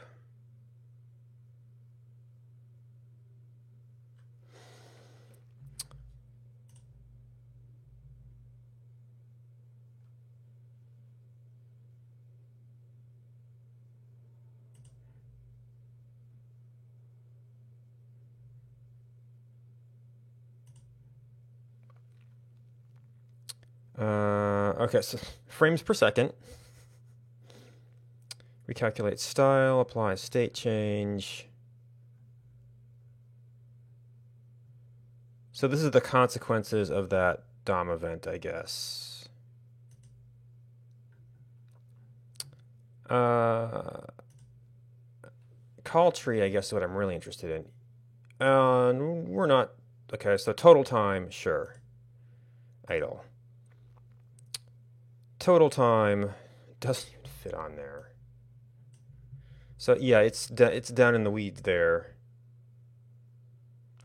Total cost, self-time, self-cost, samples. So it's a sampling profiler. The total cost, self-cost.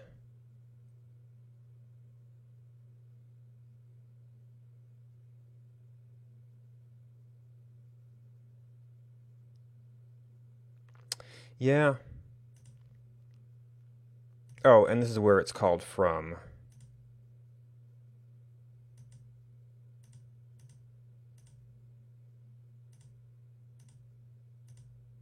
That seems unenlightening.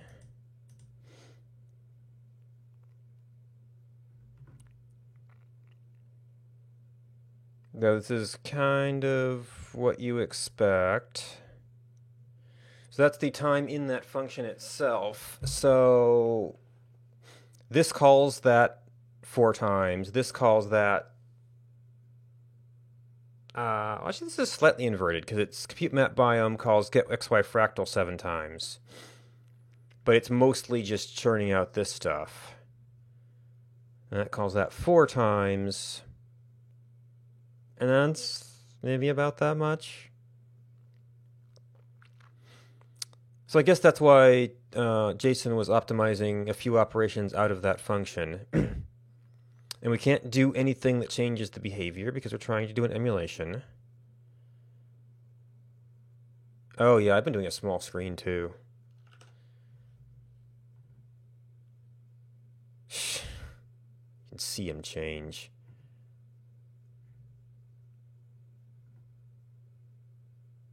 Ooh.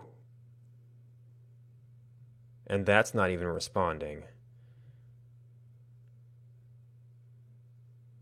Well, maybe because I hit the limit. Yeah, oh, yeah, so it's asynchronous.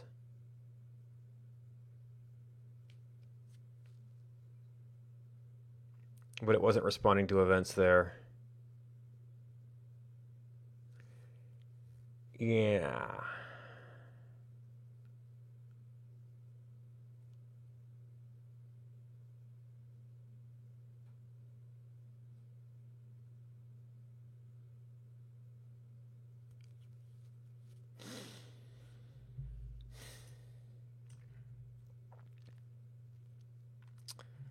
So it actually is the down in the weeds calculations.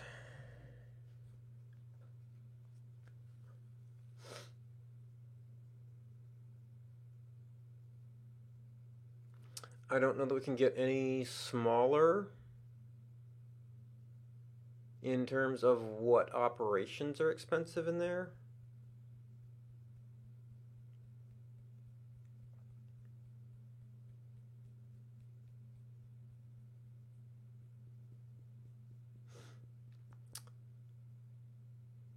I could try to do, because I know there's a style of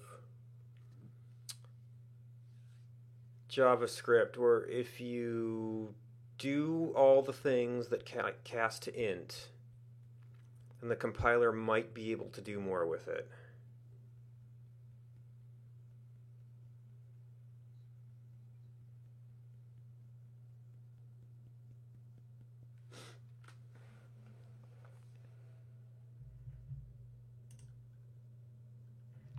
And actually, do we see any of that in the fractal? No, they're not going to any particular lengths on the individual fractal functions.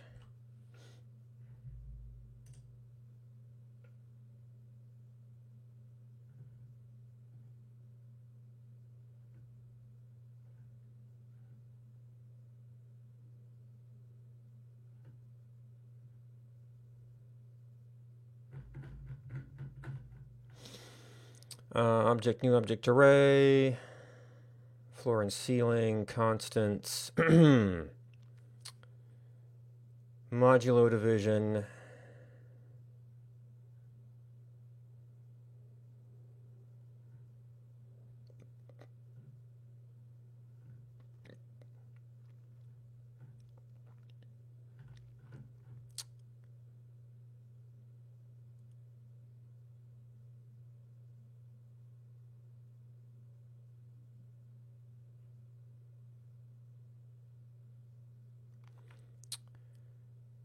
Yeah, so, well, there's some room for pre-calculation of stuff. There's the framing loop, which isn't the bottleneck. I guess you could inline that here.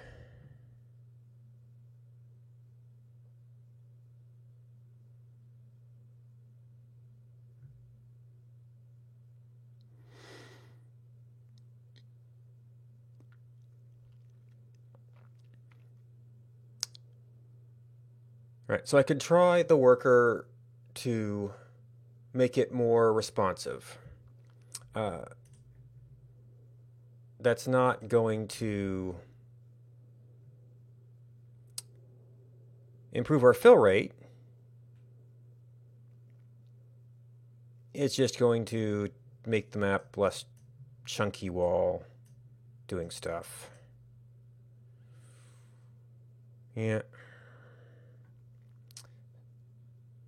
So the thing about this that's frustrating for me is that it takes some time and effort to generate tiles and update them, and if I could just get rid of that entire process, that would be fantastic.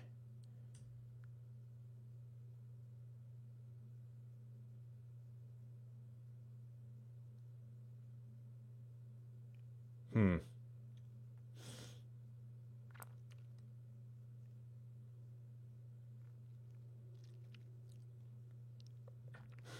Well, so I guess one direction to go from here is to start looking at what the lower level generation looks like. Now, I can't actually do much with that at this point, except maybe put some randomly colored dots that represent various objects so we could kind of see if it looks anything like the patterns we see in the game. And then I'd have to do a whole nother research project to see how we get images for everything to do the lower level stuff. And then, of course, we still have to be able to substitute real data if we ever want to get stuff captured from the game in here.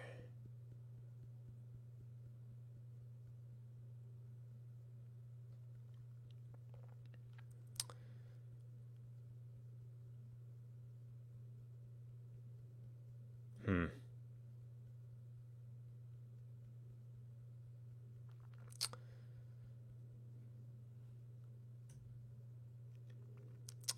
Well, I guess I put this off because it didn't, well, in part because I was afraid of the numerical precision, but the performance is. Oh, well, the lower the level, the harder it is to, or the more intense it is to store.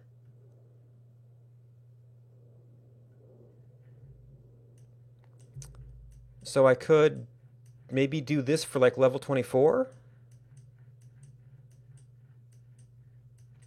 Perhaps with some further asynchrony operations, because that's not too bad.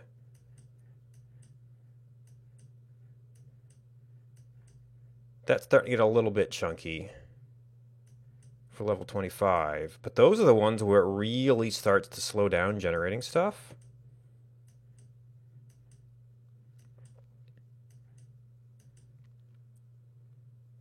So this is 26 becomes less useful. So potentially I could use this for the very close in views where you're not hitting as many game world locations. And possibly falling back to it for further out views as well. I need a custom tile layer that had a fallback function, unless that's a thing. Tile layer. Error tile URL. Grid layer. Well, grid layer has a render by default.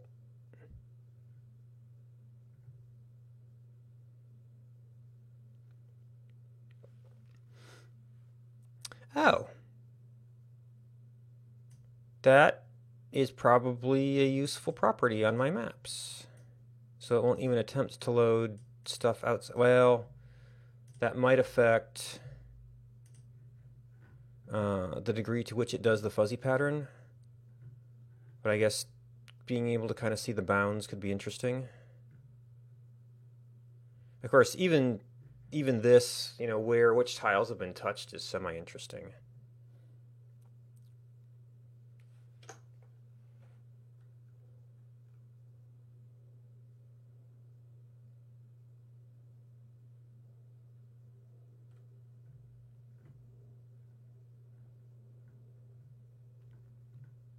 But that should probably be some more like a data layer than this.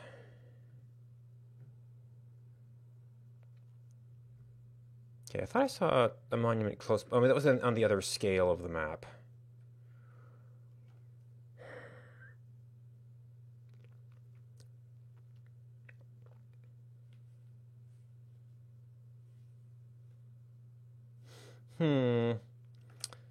So actually, that is something we could try. So default, well, I would need to do a grouped, a layer group, and then have it switch out between the two different types of maps.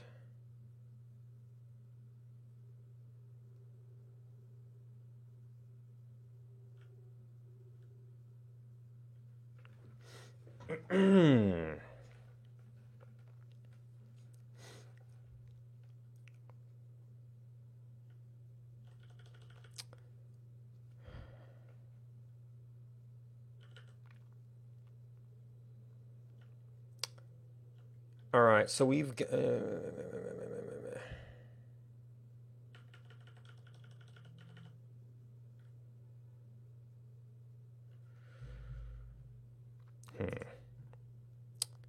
where would that matter? It would matter out near the edge. That at some point, as you zoomed in, something must just spawned out here, or flew out here, or something. At like 24 and 25, you would have everything, but then you'd come out here and it would be spotty again. So that comes into the custom fallback.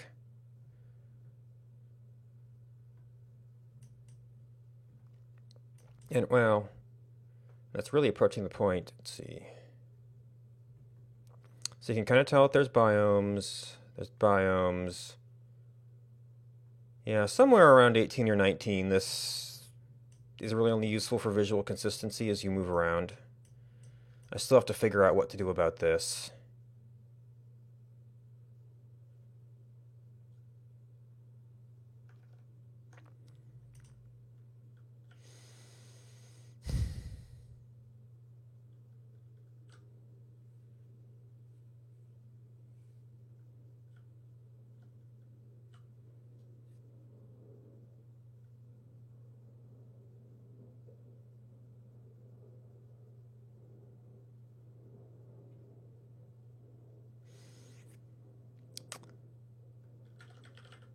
All right, so for this, we have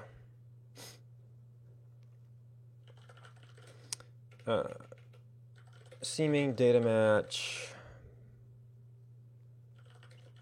but too slow, especially at larger scales.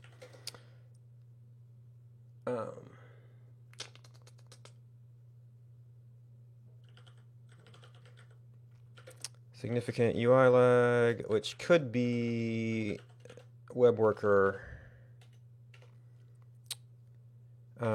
Might be suitable for close-in views.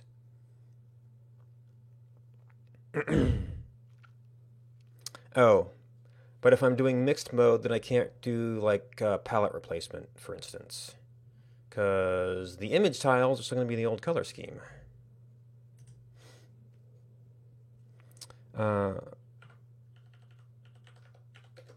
So this is where we start thinking about, well,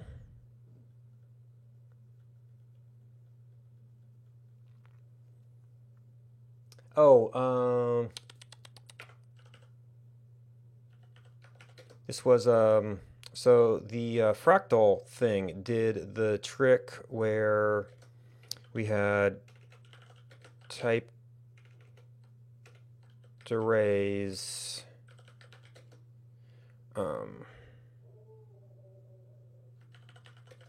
allow setting whole palette color at once.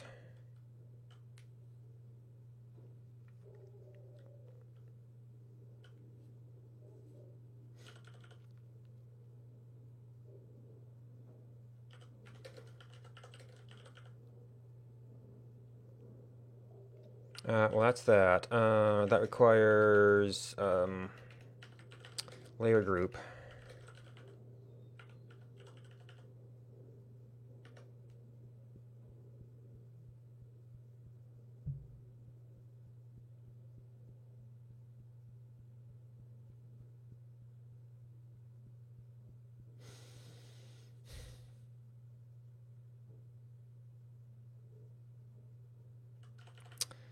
So the other thing that I wasn't too crazy about was there is, I forget the name of it, the cross compilation. I don't know if that would end up being any faster.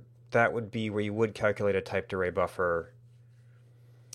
It might become kind of web worker itself.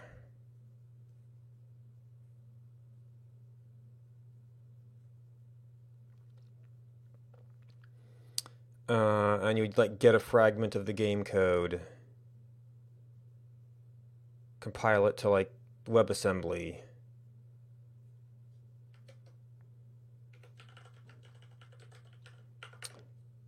And maybe that would be able to do that down and dirty stuff faster.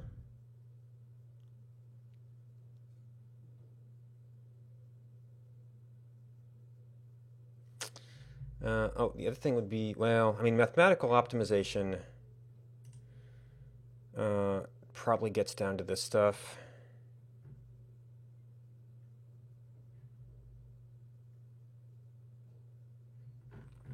We already looked at a lot of those little micro tricks, but I don't see a lot of room for that left in our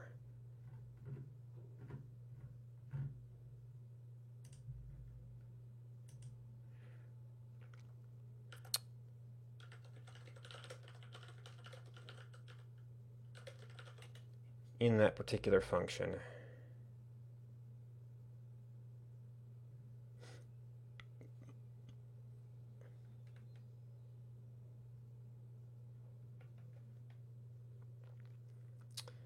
Low memory. This is old enough that it might be irrelevant.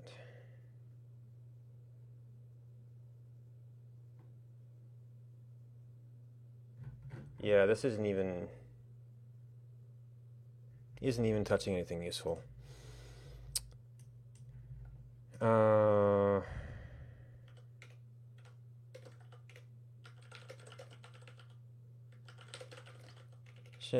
For closer views, so this might actually, well, that is going to be a grouped layer thing, because we're going to have to switch rendering methods. So this is probably more like our immediate research area.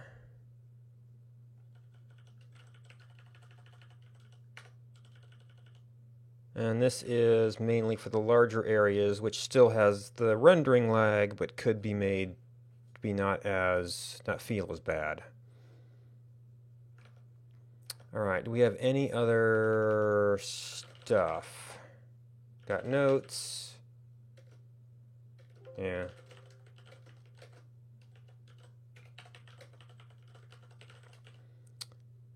And I could also try to optimize my pixel loop, but we already see that that's not the bottleneck.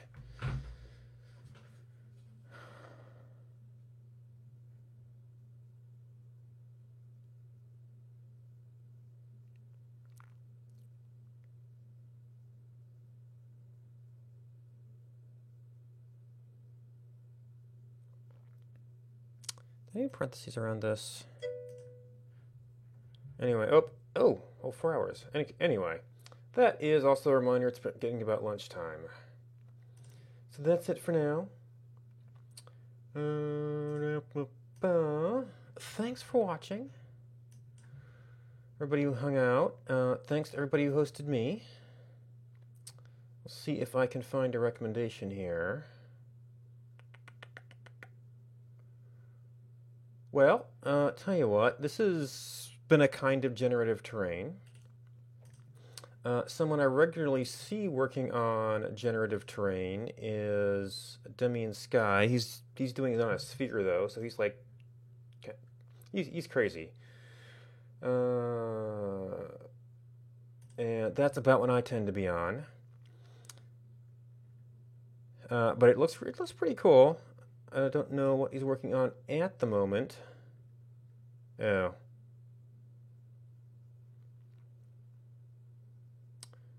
Might have stepped away.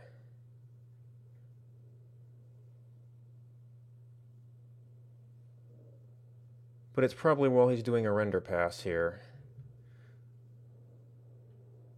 So it can't be too long. But yeah, if you're looking for some procedural generation stuff, he's usually working on some interesting, like, rivers and tectonic plate faults and all sorts of detailed stuff. So yeah, someplace cool to hang out. Thanks for hanging out with me.